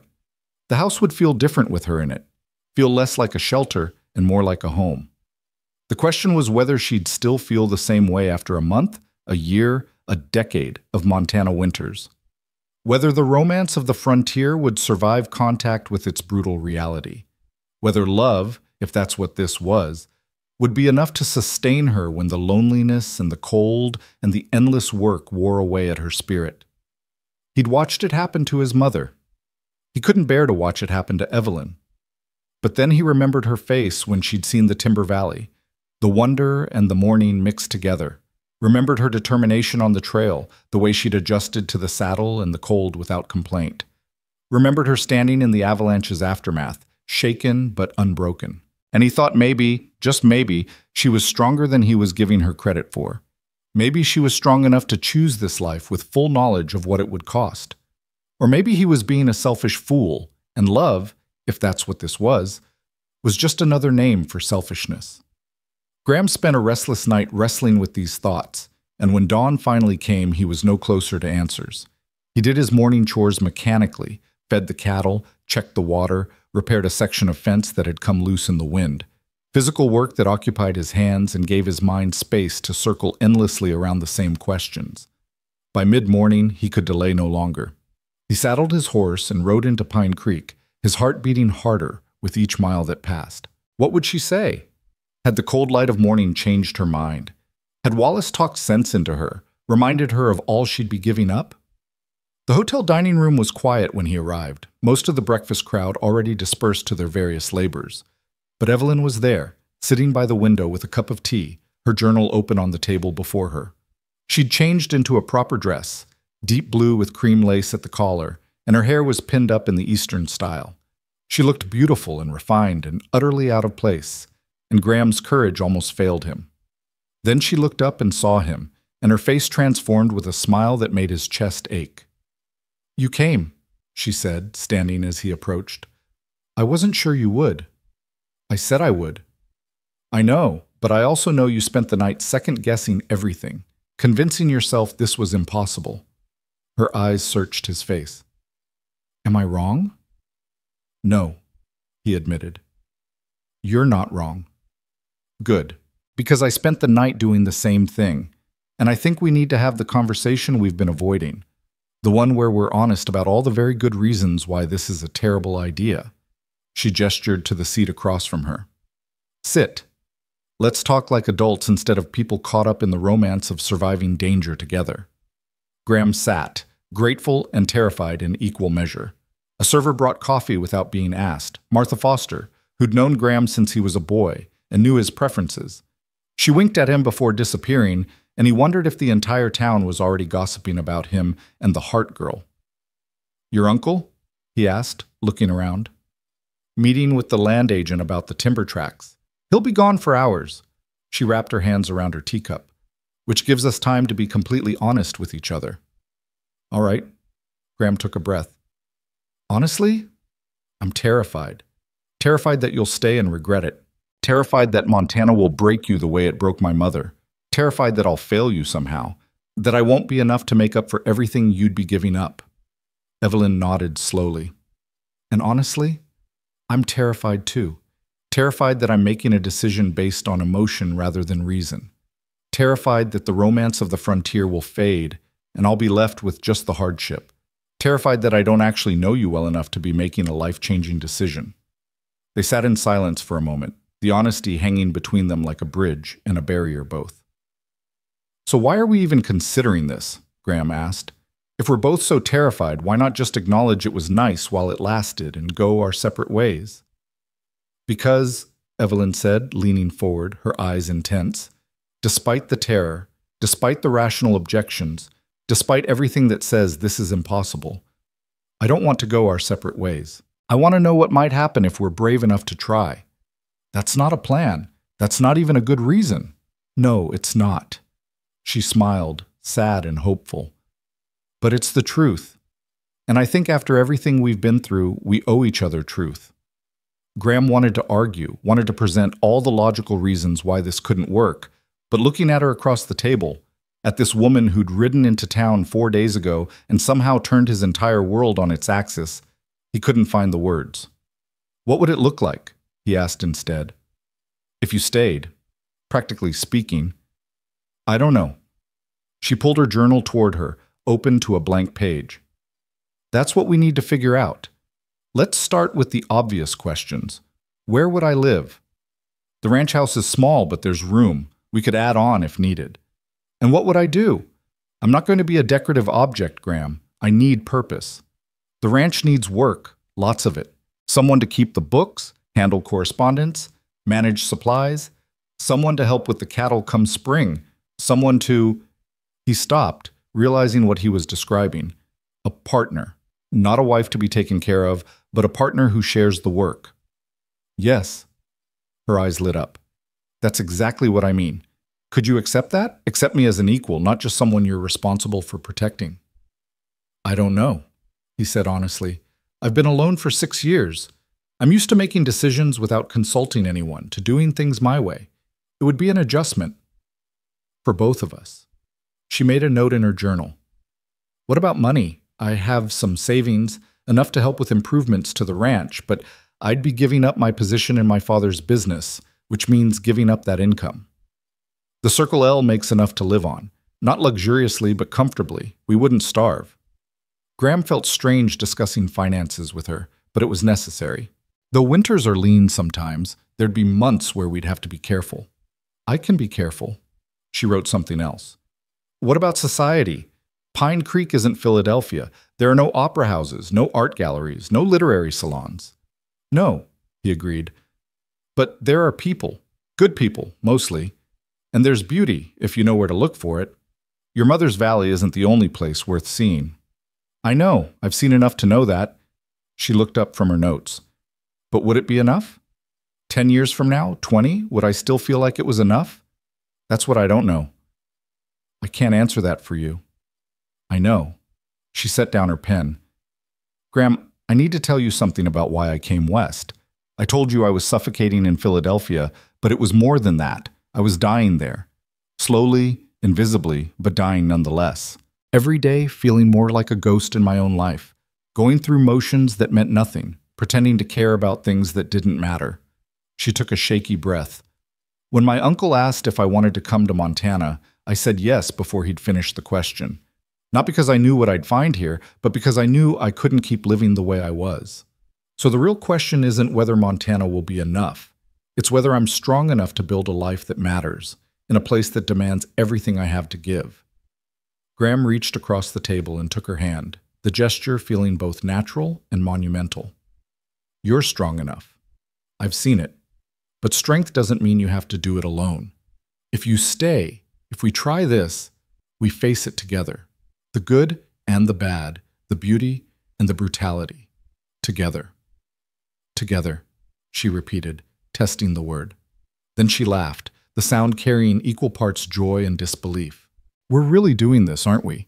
We're really considering building a life together based on 3 days of knowing each other and one impulsive kiss in a frozen valley. We're considering it, Graham confirmed, but we don't have to decide today. Your uncle's business will keep him here for at least another week. That's time for you to see more of Montana, to see the ranch, to really think about what you'd be choosing. And time for you to decide if you really want this, if you're really willing to let someone back into your life, with all the risk and vulnerability that entails. Her hand tightened on his. Because I meant what I said, Graham. I won't fade away while you watch. If I stay, you have to meet me halfway. You have to be willing to open your heart, even when it terrifies you. I know. He met her eyes. And I'll try. That's all I can promise. I'll try. They sat there for a long time, hands joined across the table, the hotel dining room quiet around them. Outside, Pine Creek went about its business, horses clopping past, men calling greetings, the daily rhythm of frontier life continuing regardless of the monumental decisions being made over cooling coffee and tea. Finally, Evelyn spoke. Show me the ranch, tomorrow. I want to see where you live, how you live. I want to understand what I'd really be choosing. Tomorrow, Graham agreed. And Evelyn? Thank you. For what? For being brave enough to consider this, for seeing something worth trying in a broken-down rancher who'd forgotten how to hope. She stood, still holding his hand, and pulled him to his feet. They stood close, the table no longer between them, and she looked up into his face with fierce determination. You're not broken, Graham Lark. You're wounded, yes.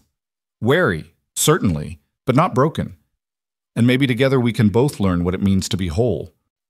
Then she kissed him, right there in the hotel dining room where anyone could see, and Graham kissed her back, no longer caring about propriety or gossip or what anyone might think. For the first time in 6 years, he was choosing something other than survival. He was choosing possibility, choosing risk, choosing to believe that maybe, despite all evidence to the contrary, love might actually be worth the cost. When they finally pulled apart, Martha Foster was watching from the kitchen doorway, a knowing smile on her weathered face. She nodded once, approving, then disappeared back into her domain. Tomorrow, Evelyn said again, her voice slightly breathless. Come at dawn. I want to see the sunrise from your land. Dawn it is. Graham left the hotel walking on air and dread in equal measure, his mind already racing ahead to tomorrow, to showing Evelyn his home, to the moment when reality would have its say about their impossible plans. But beneath the anxiety there was something else, a fragile, growing thing that felt dangerously like happiness. He spent the rest of the day preparing the ranch house, cleaning with an attention to detail he hadn't bothered with in years. He fixed the broken step on the porch, replaced the cracked window pane in the kitchen, put fresh linens on the spare bed in case she wanted to see where she might sleep. He was nervous as a schoolboy and felt foolish for it, but he couldn't help himself. This mattered. She mattered. And for the first time since his father died, the future felt like something more than just another season to survive. That night, he lay awake listening to the wind test the walls and thought about his mother's valley, about the way Evelyn had understood immediately why that place mattered. Thought about her standing in the avalanche's aftermath, shaken but unbroken. Thought about her voice saying, together, with conviction and hope. Maybe they would fail. Maybe Montana would prove too harsh, or the isolation too complete, or the weight of their respective wounds too heavy to carry together. Maybe this was the beginning of a heartbreak that would make his previous losses seem small by comparison. But maybe, just maybe, it was the beginning of something else entirely. Something worth the risk. Something his mother would have called a Christmas miracle, even though Christmas had come and gone and winter showed no signs of loosening its grip. Outside, snow began to fall again, and Graham watched it through the window until his eyes grew heavy and sleep finally claimed him. His last thought before darkness took him was of Evelyn's smile and the impossible promise of tomorrow. Dawn would come. She would come with it, and whatever happened after that, at least he would know he'd been brave enough to try. That had to count for something. Dawn came in shades of lavender and rose, painting the snow-covered rangeland in colors so delicate they seemed impossible in a place as harsh as Montana. Graham had been awake for an hour already, pacing the porch despite the cold, watching the road from Pine Creek with an anxiety that made him feel 17 again instead of 25. He changed his shirt twice, combed his hair more times than he cared to admit, and generally behaved like a fool over a woman he'd known less than a week. But she wasn't just any woman. She was Evelyn Hart, and somehow, in the space of those few days, she'd become the axis around which his world turned. He saw her coming while the sky was still more dark than light, a solitary figure on horseback moving through the pre-dawn gloom with confidence that spoke of growing familiarity with western trails. She'd borrowed men's clothes again, the same canvas trousers and wool coat she'd worn into the backcountry, and her hair was braided down her back. Even from a distance, Graham could feel his heart responding to her presence, that strange tightening in his chest that was equal parts hope and terror.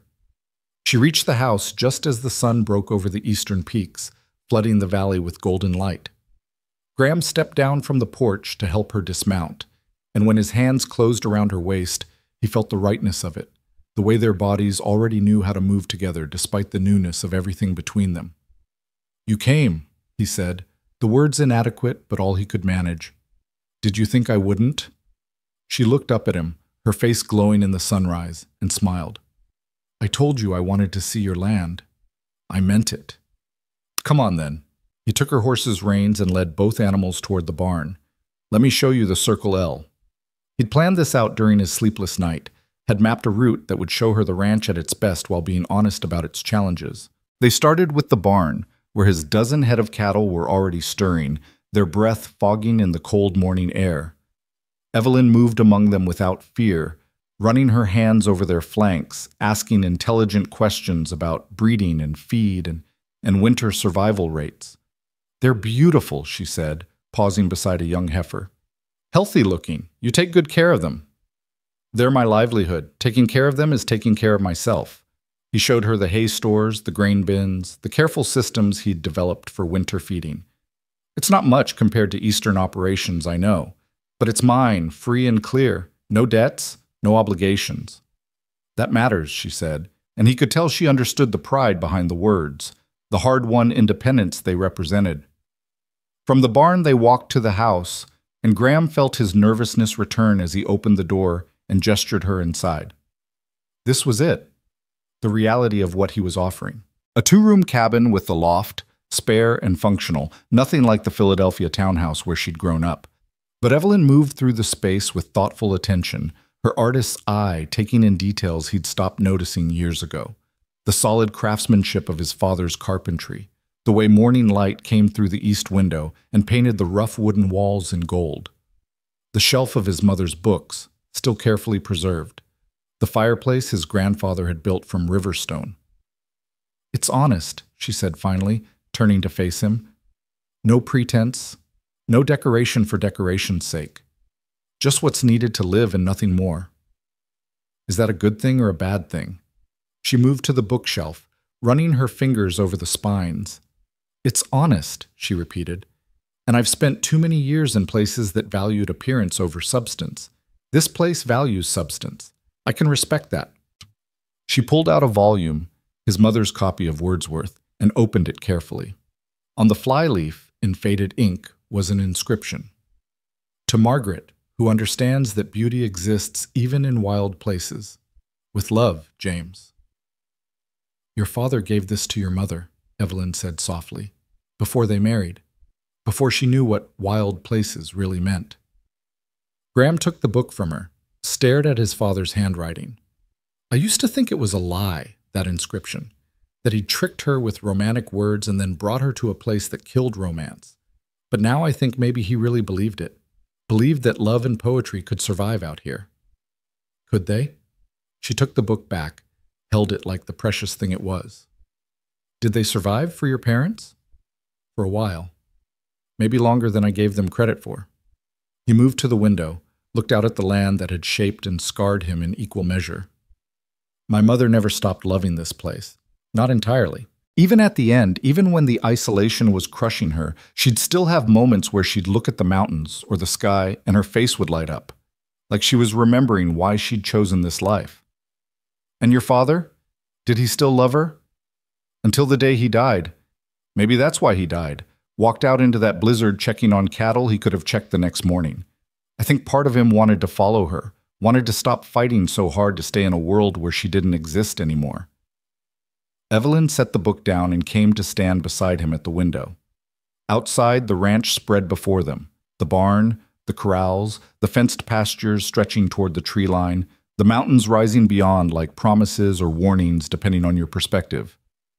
Is that what you're afraid of? She asked quietly.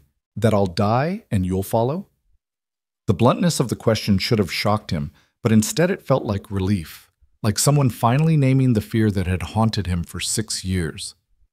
Part of it, yes, but more than that, I'm afraid I'll watch you fade the way my mother did.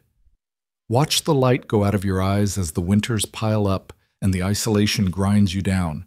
Watch you become a ghost while still alive, going through motions but not really living. And what if I don't fade? She turned to face him fully, her voice gaining strength. What if I'm stronger than your mother was? What if I thrive here instead of just surviving? Then I'd be the luckiest man in Montana. He met her gaze, forced himself to be as honest as she was being. But I'd still be terrified every single day that I'd wake up and find it had all been temporary. That you'd realized you'd made a mistake and there was nothing I could do to fix it. Graham. She took his hands, held them between her own. I can't promise I won't have doubts.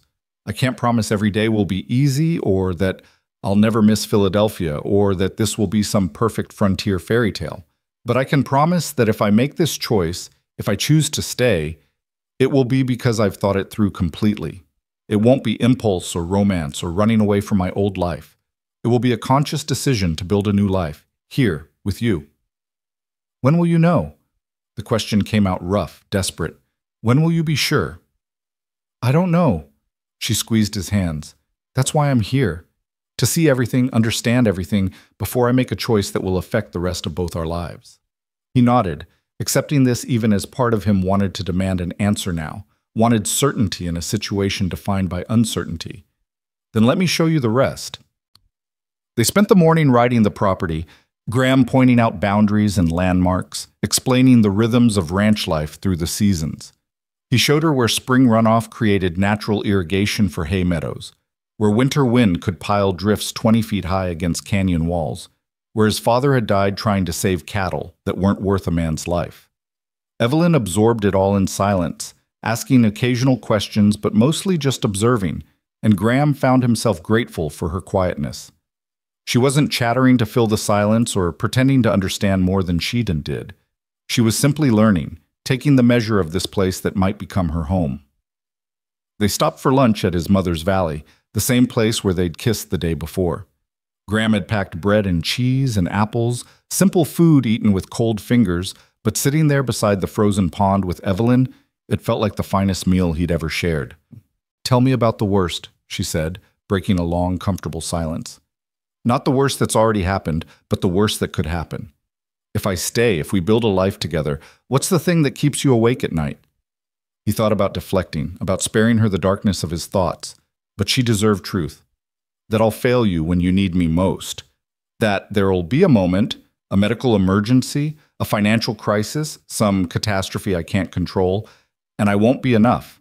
That you'll die because I couldn't get you to a doctor fast enough, or we'll lose everything because one bad winter kills the herd, or you'll simply realize too late that I'm not the man you thought I was. Those are all external things, she observed. Circumstances beyond your control. What about the internal things? What about the ways we might fail each other simply by being human and flawed? He hadn't expected that question, hadn't thought past the dramatic disasters to the slow erosion that happened in the daily grind of coexistence. "I'm not good with words," he said slowly. "I'm used to silence, to working through problems alone. You'll want to talk, to share, to process things together, and I'll retreat into myself because that's what I've learned to do. We'll hurt each other in small ways that add up over time." "Yes," she agreed. "We probably will. And I'll bring my own failures to the marriage. I'm stubborn and opinionated, and I hate being told what to do. I'll push when you need space and demand explanations when you have none to give. I'll compare Montana to Philadelphia in moments of weakness and make you feel like you're not enough, even when you are." So why are we even considering this?" The question burst out of him, frustration and fear tangled together. "If we can see all the ways it might fail, all the pain we might cause each other, why not just stop now before we're in too deep?" Evelyn was quiet for a long moment, staring at the frozen pond with an expression he couldn't quite read. Then she turned to face him, and her eyes held something fierce and certain. "Because the alternative is spending the rest of our lives wondering what might have been. Because I've already lived in the safe choice, the sensible choice, the choice that looked perfect on paper and felt like death by inches. And because despite everything, despite the fear and the uncertainty and the very real possibility of failure, when I imagine my future, you're in it. This place is in it. And the not knowing doesn't scare me as much as the thought of never trying." Graham felt something crack open in his chest, some final wall he'd been holding up against hope and possibility. "I don't know how to do this," he admitted. "How to love someone without being terrified of losing them. How to let someone in without feeling like I'm giving them the power to destroy me." "Neither do I," she said. "But maybe we can figure it out together. Maybe that's what love is, not the absence of fear, but the choice to move forward despite it."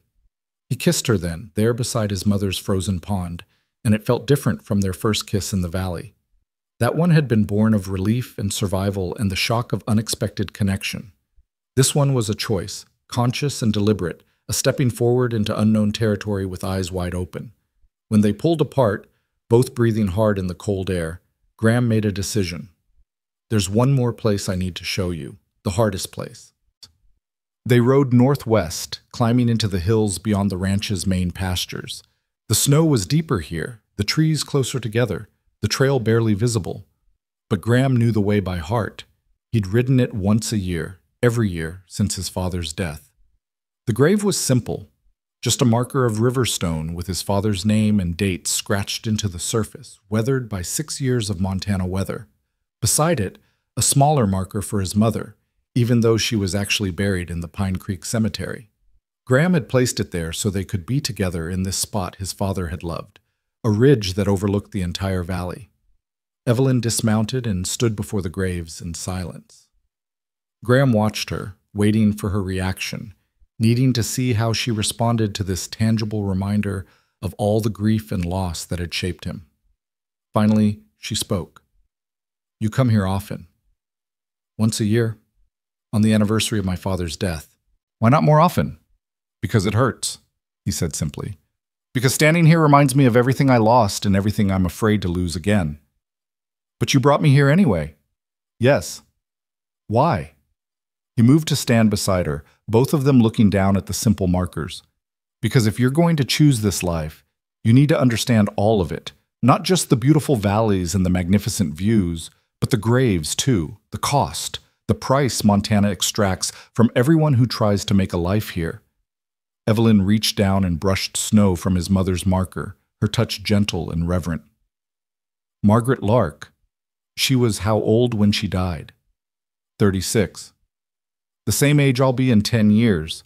She looked up at him. "Is that what you see when you look at me? Your mother's fate waiting to repeat itself?" "Sometimes," he admitted. "More often than I want to." "Then I need you to hear this, Graham, and really understand it." She stood and took both his hands in hers, her grip firm and steady. "I am not your mother. I won't pretend the similarities aren't there. We're both Eastern women choosing Montana, both leaving comfortable lives for something harder and more real. But the circumstances are different. I'm choosing this with full knowledge of the cost. I've seen your mother's valley and your father's grave. I've ridden through avalanche country and slept in line cabins and felt what Montana winter really means. I'm not a young bride being swept away by romance. I'm a grown woman making an informed decision. People change, he said. Circumstances change. What feels possible at 24 might feel impossible at 36. You're right, and I might reach 36 and regret every choice I've made. Or I might reach it and look back with gratitude at the life I've built. She moved closer until they were standing toe-to-toe in the snow. But Graham, the same is true of any life, anywhere. I could stay in Philadelphia and be hit by a carriage next year. I could marry some wealthy merchant and die in childbirth. I could live to be 90 and spend every day regretting the chances I didn't take. There are no guarantees, not in Montana and not anywhere else. At least in Philadelphia, you'd have doctors and hospitals and die of boredom and suffocation, she interrupted. Graham, you keep talking about survival like it's the highest goal, but I don't want to just survive. I want to live, really live, in a place that demands everything I have to give and rewards me with something real in return, even if it's hard, even if it's dangerous, even if I only get 10 good years instead of 50 mediocre ones. He stared at her, this woman who kept surprising him with her strength and clarity, and felt his carefully constructed arguments crumbling. You terrify me, he said honestly. Good. She smiled, fierce and beautiful. You should be terrified. I'm asking you to trust me with your heart after years of protecting it. I'm asking you to believe in a future you've spent 6 years convinced was impossible. That's terrifying for both of us. What if I can't? The question came out barely above a whisper. What if I'm too damaged, too wary, too broken by loss to be what you need? Then we'll fail, she said simply. We'll try our best and we'll fail, and it will hurt like hell, and we'll both be worse off than if we'd never met. But at least we'll have tried. At least we'll know we were brave enough to reach for something real instead of settling for safe. Graham looked past her to his parents' graves, those simple stone markers that represented every fear he carried. His mother had tried. His father had tried. They'd loved each other fiercely, and it hadn't been enough to overcome Montana's brutality. What made him think he and Evelyn would fare any better?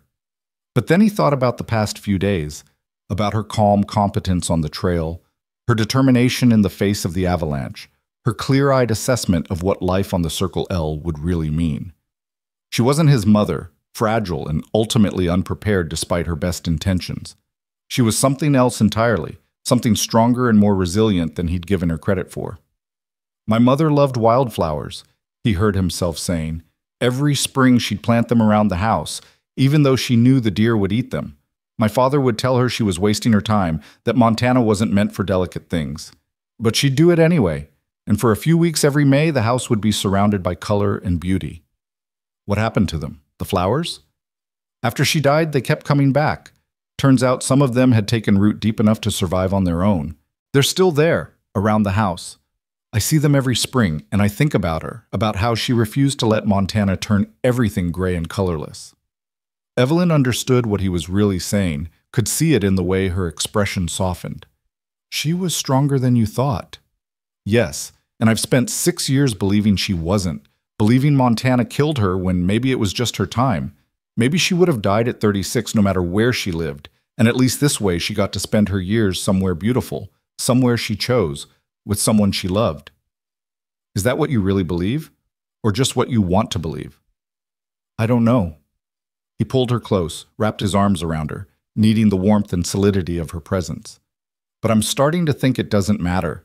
Whether Montana killed her or just failed to save her, the result was the same. And spending my life afraid of that result isn't protecting me, it's just making me half alive. What? They stood there in the snow, holding each other beside the graves of his parents, and Graham felt something shift inside him. Not a healing. He wasn't naive enough to think one conversation could undo 6 years of grief and fear, but a loosening, a willingness to consider the possibility that maybe the past didn't have to dictate the future. I want to try, he said into her hair. I want to believe we can make this work. But I need time, Evelyn. I need time to learn how to trust again, how to let someone in without waiting for them to leave. I know. She pulled back to look at him. And I need time too. Time to see more of Montana, to experience life here beyond a few days on the trail. Time to be absolutely certain before I make a choice that will affect both of us. How much time? Your uncle's business will keep him here through New Year's, she said. Let's use that time. Let me spend days at the ranch, learning the work and the rhythm of life here. Let me meet the townspeople, see Pine Creek in winter, understand what community means in a place like this, and let you get to know me beyond the romance of survival and shared danger. Let's see if what we feel is real enough to build a life on. It was sensible, pragmatic, exactly the kind of plan that should have reassured him, but part of Graham wanted to protest, wanted to demand that she decide now, that she commit before his nerve failed or circumstances changed, or the universe reminded them both that happy endings were rare as summer snow in Montana. But that impulse came from fear, and he was trying to be brave. All right, he agreed, through New Year's. And then, if you're still sure, if you still want this life, we'll talk about the future. Really talk. About marriage and partnership and all the practical details we've been avoiding. Deal.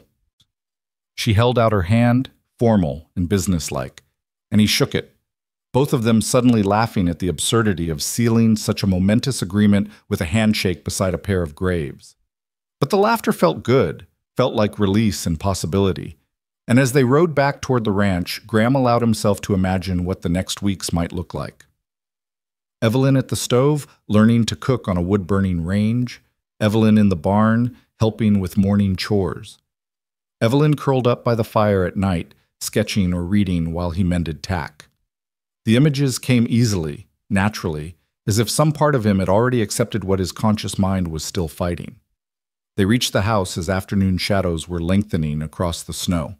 Graham unsaddled the horses while Evelyn explored the outbuildings, the chicken coop his mother had insisted on, the root cellar where he stored winter vegetables. When he found her, she was standing in what had been his mother's garden, now just a snow-covered plot marked by the fence posts his father had built. "The wildflowers," she said, gesturing at the buried ground. "They're under there, waiting for spring." "Yes." "Can I plant more? If I stay, I mean. Can I add to what your mother started?" The question hit him harder than it should have. The image of Evelyn continuing his mother's tradition, bringing color and beauty to this harsh place. "Yes," he managed. "I think she'd like that." Evelyn smiled and turned to face the mountains, the setting sun painting the peaks in shades of amber and rose. Graham came to stand beside her, and they watched the light fade together, neither speaking, both lost in their own thoughts about futures that might or might not come to pass. Finally, as the first stars appeared in the darkening sky, Evelyn spoke. "I should get back to town. Uncle Wallace will worry if I'm gone too long." "Stay for supper," Graham heard himself offer. "Nothing fancy, just beans and cornbread, but it would give you a sense of what an ordinary evening looks like here." She hesitated, and he could see the calculation in her eyes. Staying would mean riding back to Pine Creek in the dark, would mean further fuel for the town gossips, would mean crossing another invisible line in their tentative courtship. "All right," she finally said. "I'll stay for supper." They worked together in the small kitchen, Evelyn taking direction but adding her own touches, turning his sparse ingredients into something more substantial than he would have managed alone. And there it was, the domestic scene he'd been imagining, made real. Her presence transformed the space, made it feel less like a bachelor's cabin and more like a home. They ate at the rough wooden table his father had built, and Graham found himself talking more than he had in months, telling her stories about his childhood, his parents, the early years of running the ranch alone. And she shared her own stories, about growing up in Philadelphia society, about her mother's death and its aftermath, about the slow suffocation of living a life other people had planned for her. "I used to sketch secretly," she admitted, "hide my journals and pencils because my father thought art was frivolous, something to be enjoyed as a spectator, but never pursued seriously. When I finally showed him my work, hoping he'd see it as valuable, he offered to pay for lessons so I could develop some polish and be more interesting at parties. That must have hurt. It did. But it also showed me that staying in that world meant making myself smaller, dimming my own light to make others comfortable. And I couldn't do it anymore. Couldn't spend my whole life being decorative and deferential and dead inside." "Is that why you said yes when your uncle invited you west?" "Part of it. but also because I wanted to see if there was a version of myself I hadn't discovered yet. A version that existed outside the expectations and limitations of the world I grew up in. She met his eyes across the table. I think maybe I'm finding her here. Graham felt his throat tighten with emotion he couldn't quite name. I'm glad, he said simply, and meant it with every fiber of his being. After supper, they sat by the fire, the dishes washed and put away, the house settling around them with creaks and sighs.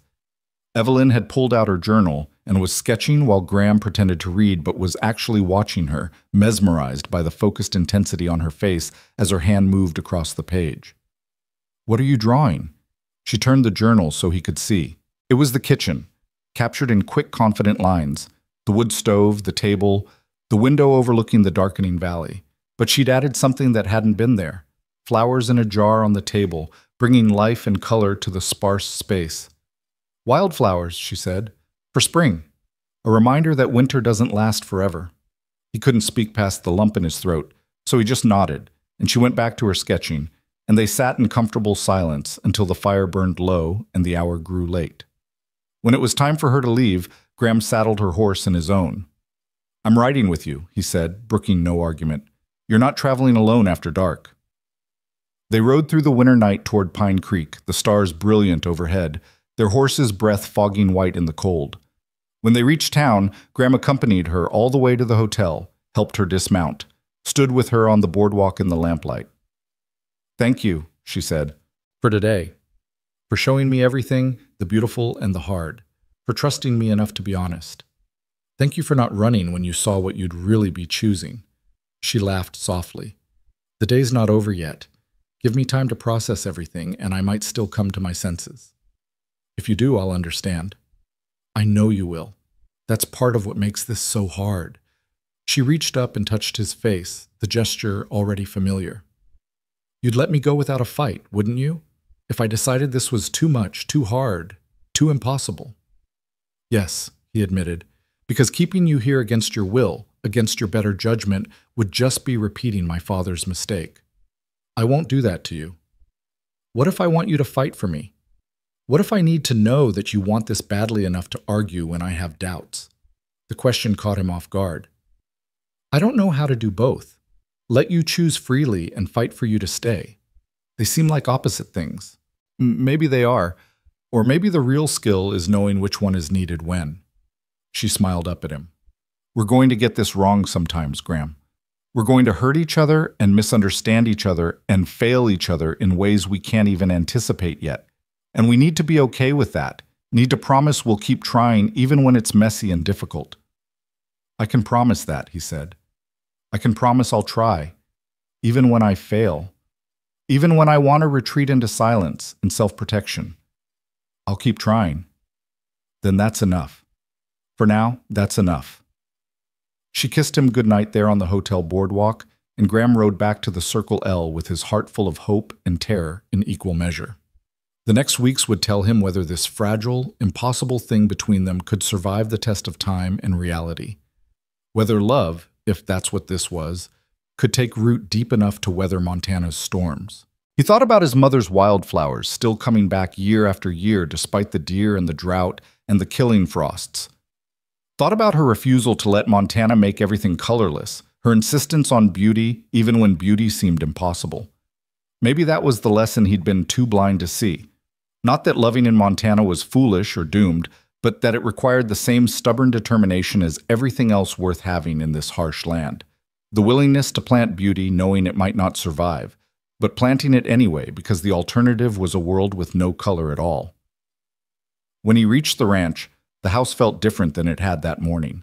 Less like a tomb of memories and more like a place where the future might actually happen. He built up the fire and sat at the table with a cup of coffee, and in the flickering light he could almost see her there. Evelyn with her journal, her fierce determination, her refusal to settle for half-lived life. The next weeks would be hard, would test them both in ways neither could fully anticipate.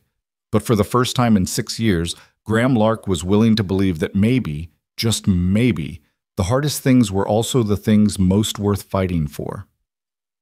Outside, snow began to fall again, soft and silent, covering the world in white.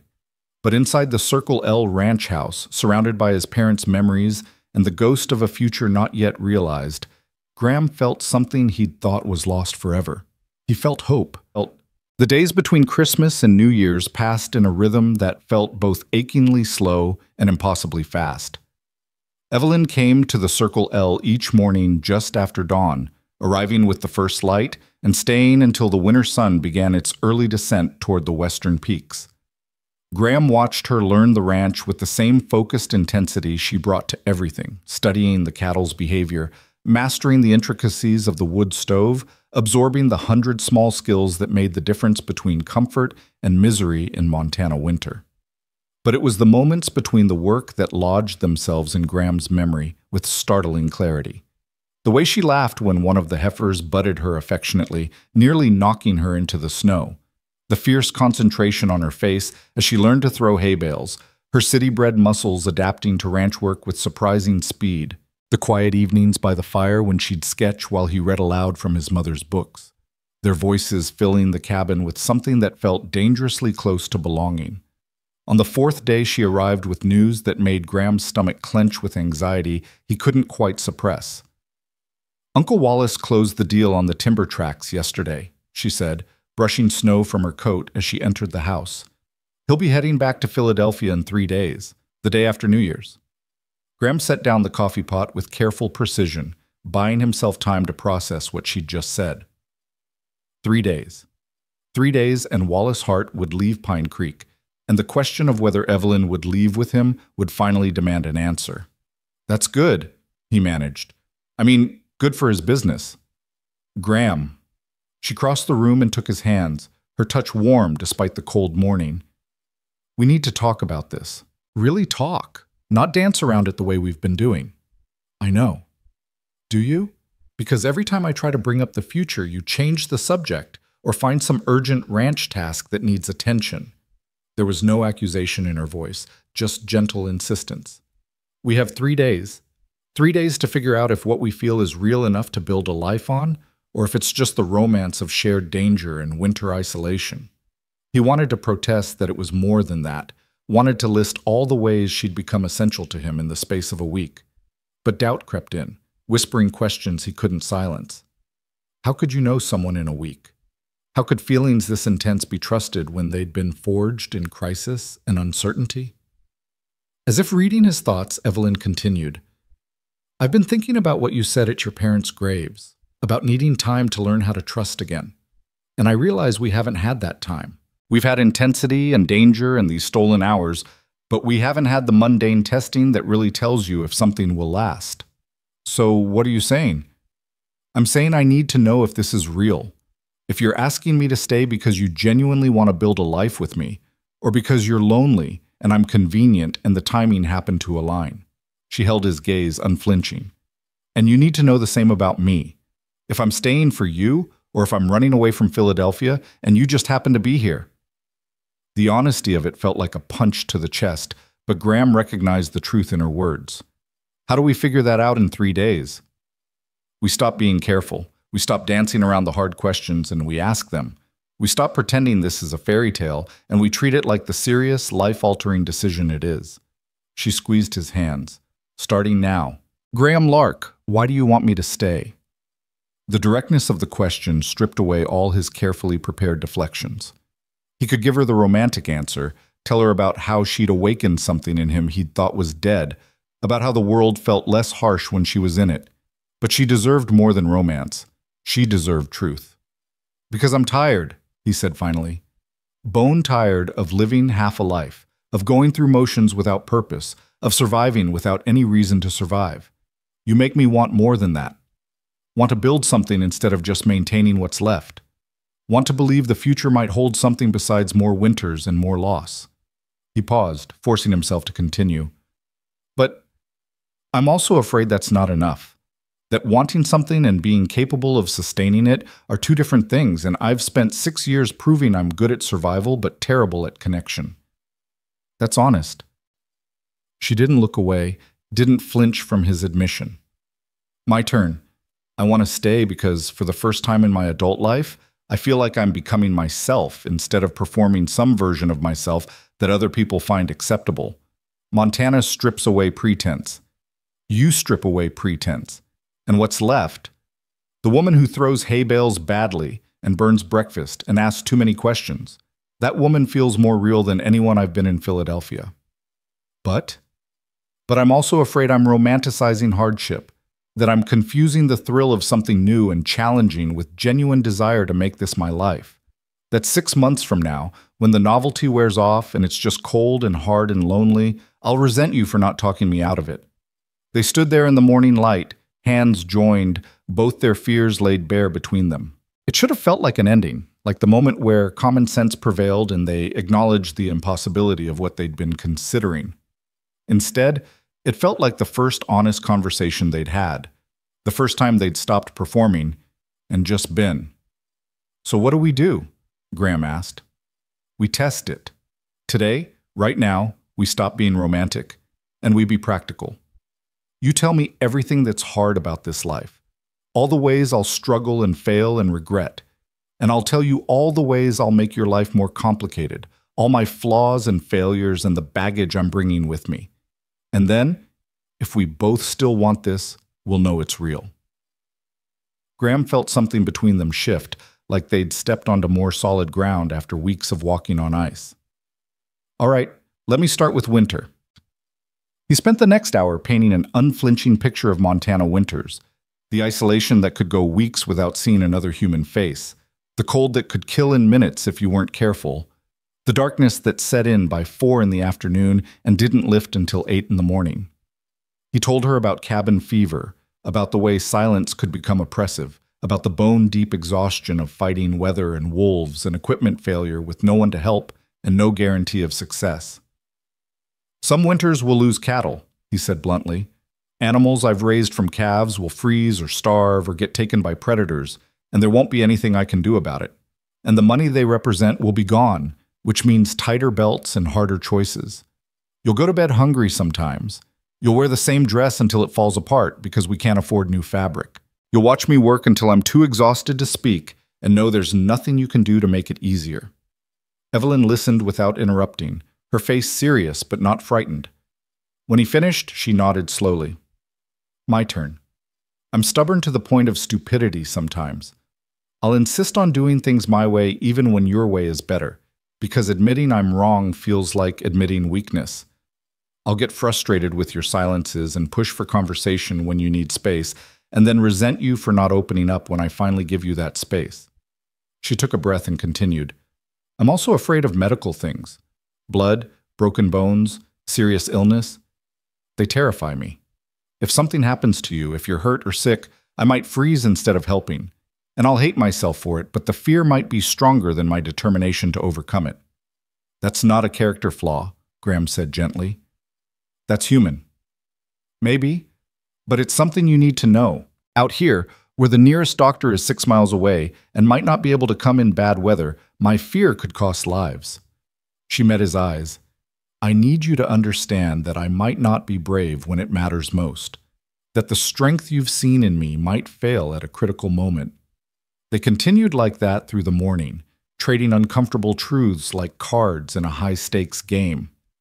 Graham told her about his temper, about how frustration sometimes made him say things he didn't mean and couldn't take back, about his tendency to withdraw when things got hard, to solve problems alone, even when partnership would be wiser, about the nightmares he still had about finding his father frozen in the snow, and how some mornings he woke up expecting everyone he cared about to be dead.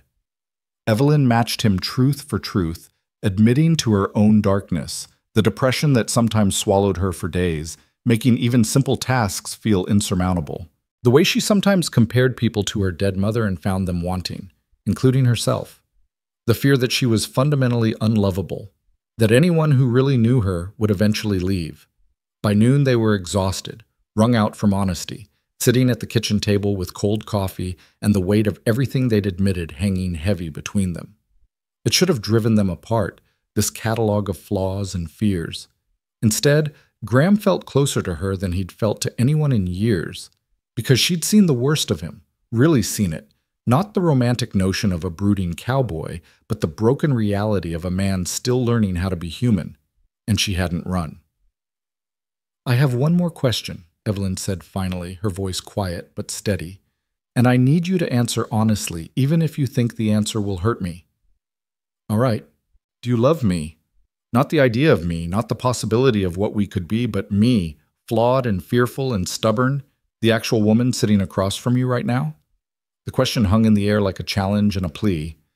Graham looked at her, really looked, taking in the tired circles under her eyes from too many early mornings, the calluses forming on her hands from ranch work, the way her hair was coming loose from its braid.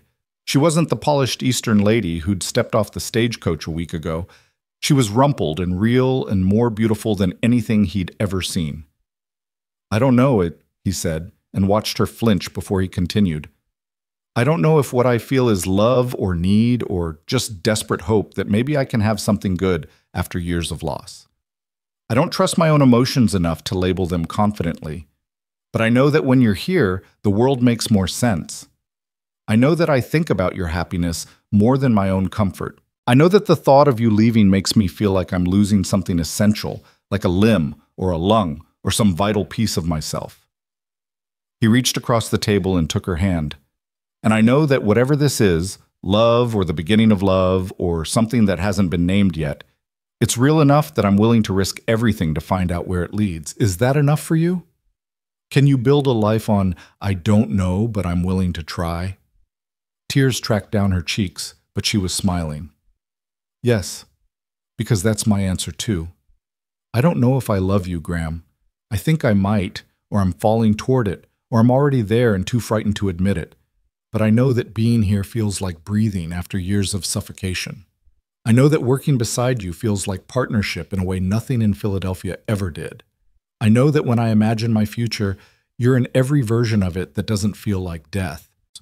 So what do we do with that? We take a leap of faith. She squeezed his hand. We stop waiting for certainty that will never come, and we choose each other anyway. We commit to trying, to failing, to getting back up and trying again. We build something real out of imperfect materials and hope it's strong enough to weather whatever storms come. Graham felt his chest tighten with emotion too large for words. You're sure? Because once you make this choice, once you stay, I'm going to hold on to you with everything I have. I'm going to fight for us even when it's hard, even when you have doubts, even when Montana makes you question everything. You need to be sure you want that kind of commitment from someone as broken as me. I'm sure. Her voice was steady, certain in a way that cut through all his remaining doubts. I'm choosing this. I'm choosing you. I'm choosing Montana and the Circle L and whatever future we can build together. Not because it's easy or safe or what I'm supposed to do, but because it's real. Because you're real. Because a hard life lived authentically is worth more than a comfortable life lived as someone else's idea of who I should be. They stood simultaneously, coming together in the middle of the kitchen with a force that spoke of desperation and relief and the terror of choosing uncertain happiness over safe misery. Graham kissed her like a drowning man finding air, and she responded with equal intensity, both of them pouring weeks of careful restraint into this moment of commitment. When they finally pulled apart, both breathing hard, Graham rested his forehead against hers. We should tell your uncle. Give him time to adjust to the idea before he leaves. He already knows. At Graham's surprised look, she smiled. I told him yesterday after he closed the timber deal. Told him I was staying in Montana, that I'd found something here worth more than anything waiting for me in Philadelphia. What did he say? He said he'd seen it coming since the day we rode back into Pine Creek after the avalanche. Said the way you looked at me and the way I looked at you told him everything he needed to know about where this was heading. She traced the line of his jaw with her fingers. He's happy for me, Graham. Worried, yes, because he understands what I'm choosing, but happy that I'm finally living for myself instead of performing for everyone else. Relief flooded through Graham, one more obstacle removed. When will you tell him you've decided? Made it official? New Year's Eve.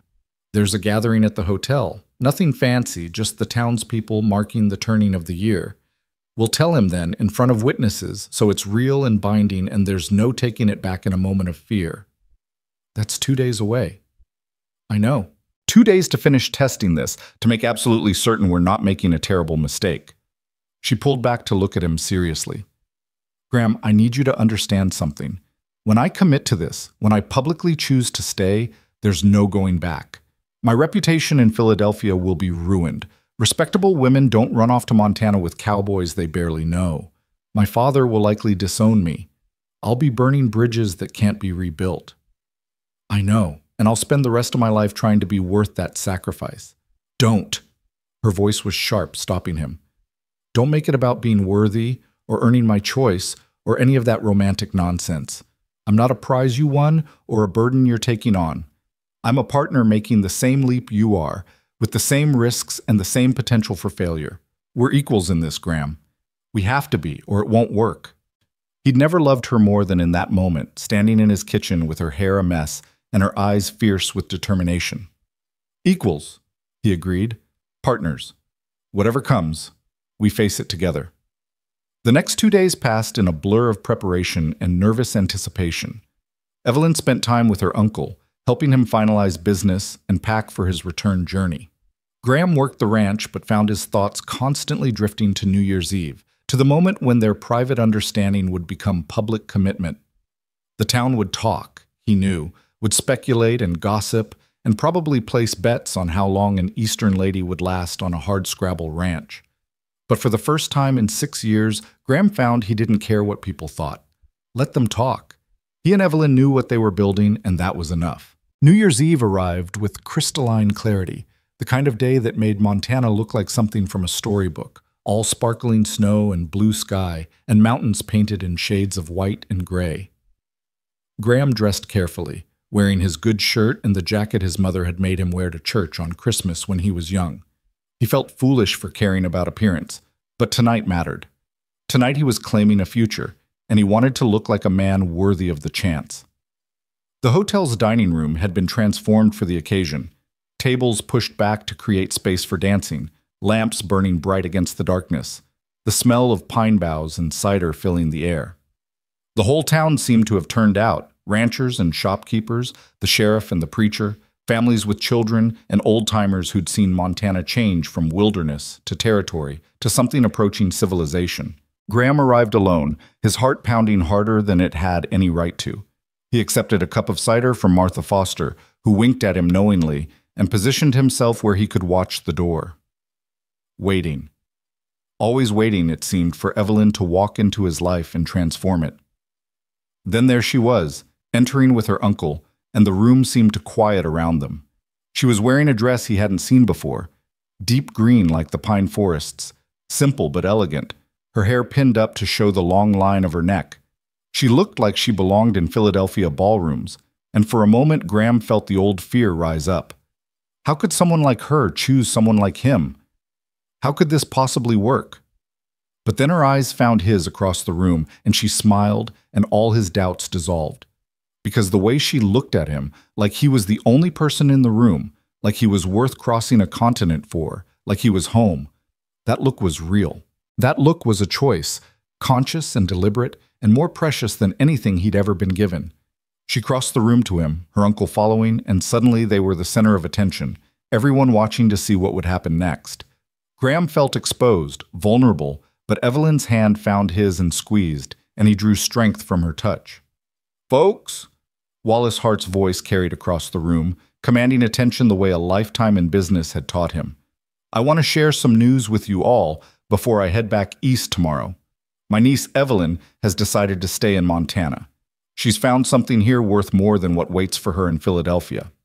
He paused, looking between Evelyn and Graham with approval and concern mingled. "She's found a future worth fighting for, and a man brave enough to build it with her." The room erupted in conversation, some approving, some skeptical, everyone having an opinion about the Eastern lady and the hermit rancher. But Graham barely heard it, because Evelyn was looking at him with tears in her eyes and a smile on her face. "It's done," she whispered. "No taking it back now." "Good," he said, and meant it with every fiber of his being. "Because I don't want to take it back. I want to move forward, with you, starting now." Sheriff Dawson stepped forward then, clearing his throat for attention. "Seems to me that if these two are making commitments, we ought to do it proper. Preacher Matthews is right here, and there's no better time than the start of a new year to start a new life. What do you say, Graham? You want to make this official?" Graham's mind reeled. He'd expected to have time, to plan a proper proposal, to do this right. But looking at Evelyn, at the hope and fear and determination in her eyes, he realized time and planning didn't matter. What mattered was the choice, the leap, the willingness to commit despite uncertainty. "Evelyn Hart," he said, loud enough for the whole room to hear, "I'm not going to make you pretty promises about how easy this will be.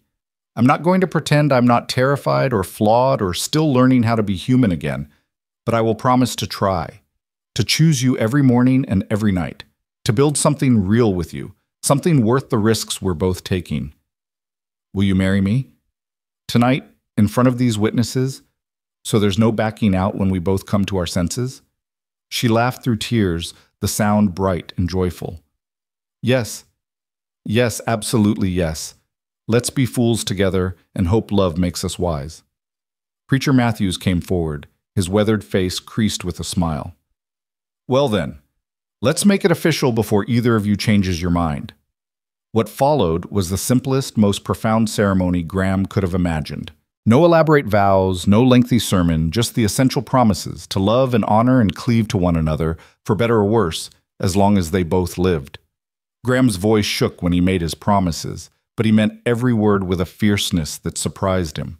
And Evelyn's voice was clear and strong, choosing him in front of everyone, binding her life to his with words that felt like magic and covenant both. When Preacher Matthews pronounced them husband and wife, the room erupted in cheers and applause. Graham pulled Evelyn close and kissed her, tasting salt and cider and the promise of futures yet unwritten. When they pulled apart, she was smiling and crying and more beautiful than anything he'd ever seen. "What did we just do?" she whispered against his chest. "Something terrifying and necessary." He held her tighter. "Something our parents would probably call both brave and foolish." "Good. I'm tired of safe choices that make sense to everyone but me." They spent the rest of the evening accepting congratulations and well wishes, enduring teasing and advice from the townspeople who'd known Graham his whole life, and were shocked to see him with a wife. Old Pete from the livery hugged Evelyn and told her she'd do fine. She had the look of someone with staying power. Martha Foster pressed a recipe book into her hands, whispering tips about cooking at high altitude. Sheriff Dawson clapped Graham on the shoulder and said it was about damn time he stopped brooding and started living. Through it all, Graham kept waiting for the other shoe to drop, for reality to intrude and reveal this as the foolish mistake everyone would later claim they'd seen coming. But it didn't happen.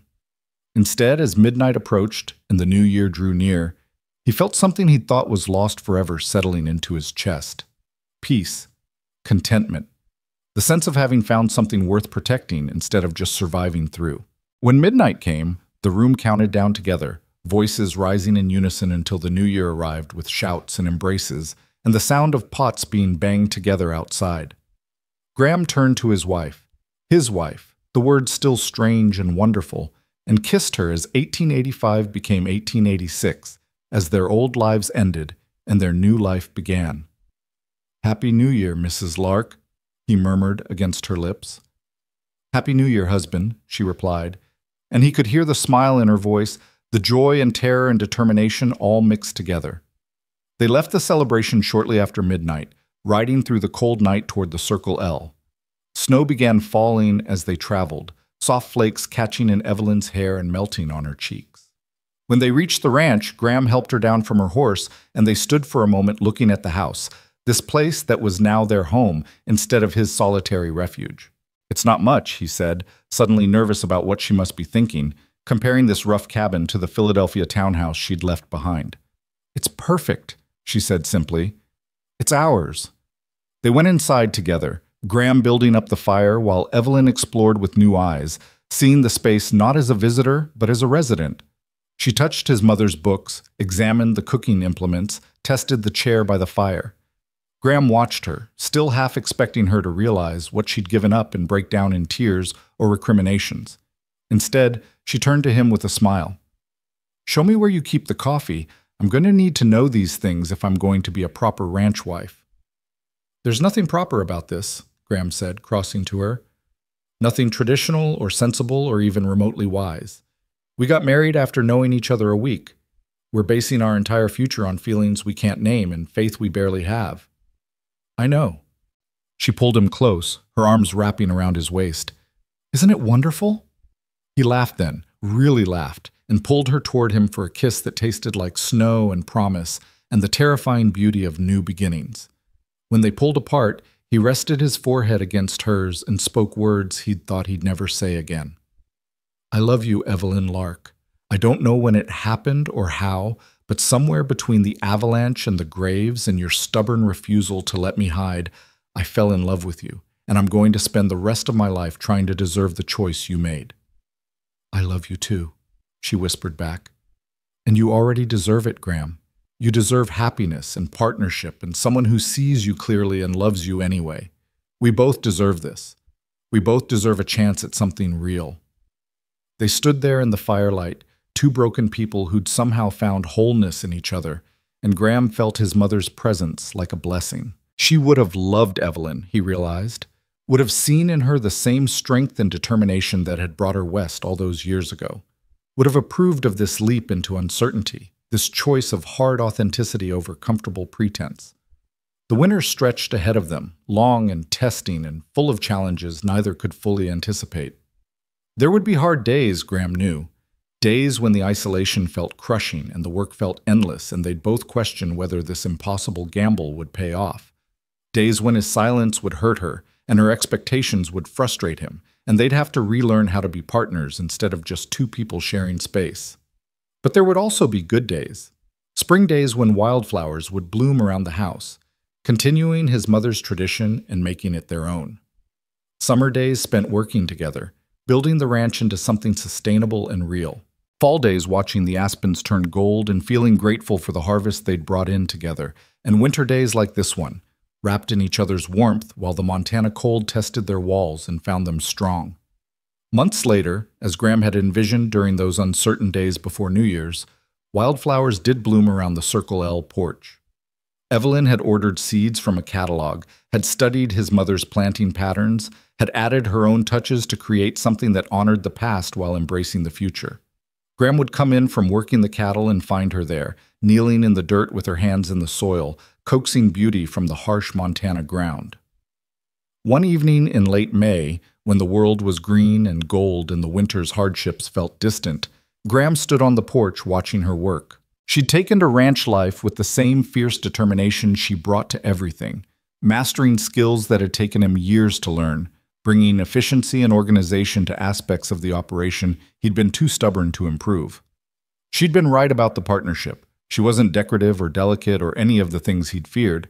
She was strong and capable and more essential to the ranch's success than he could have imagined, more essential to his happiness than he'd dared to hope. She looked up and caught him watching, and her face transformed with a smile that still made his chest ache. "Come see," she called. "The lupines are finally blooming." He went to her, knelt beside her in the dirt, and looked at the purple flowers nodding in the evening breeze. "They're beautiful." "Your mother would have loved them," Evelyn said, leaning against his shoulder. "I wish I could have known her, could have thanked her for raising a son stubborn enough to survive and brave enough to love again." "She would have loved you," Graham said, pulling her close. "Would have seen what I was too blind to see at first, that strength comes in many forms, and sometimes the bravest thing is choosing an uncertain future over a safe past. Do you regret it?" The question was soft, vulnerable. "Choosing me? Letting me stay?" Graham thought about the past months, the hard days and the good ones, the arguments and the reconciliations, the slow building of something real and lasting. Thought about waking up each morning with Evelyn beside him, about the way the house felt like a home instead of a tomb, about the future that stretched ahead of them full of possibility instead of just more winters to survive. "Not for a second," he said, and meant it absolutely. "You made my Christmas wish come true, Evelyn. The one I didn't know I had. The wish for something worth living for instead of just surviving through." She turned in his arms and kissed him there among the wildflowers, and Graham felt the rightness of it settle into his bones. This was what his mother had tried to show him all those years ago, standing beside the frozen pond and insisting that even winter couldn't kill beauty. That love was worth the risk, worth the pain, worth the uncertainty, because without it, Life was just an endless series of seasons to be endured rather than experienced. The wind swept through the valley then, carrying the scent of pine and wildflowers, and Graham held his wife close and watched the sun paint the mountains in shades of amber and rose. Montana was still harsh, still unforgiving, still testing them every day in ways large and small, but they were facing it together now, two people who'd been broken by loss and remade by love, building something that would last not despite the hardship, but because of it. Because the things worth having, Graham had learned, were the things you had to fight for. The things that demanded everything and gave back more than you'd ever imagined. The things that scared you and challenged you and made you better than you'd been alone. And Evelyn Hart, now Evelyn Lark, his wife, his partner, his Christmas miracle, was worth every risk, every fear, every leap of faith it had taken to find her. As the stars began to appear in the darkening sky, they went inside together, to the home they'd built and the life they were creating one day at a time. The future was uncertain, as futures always were, but they would face it together.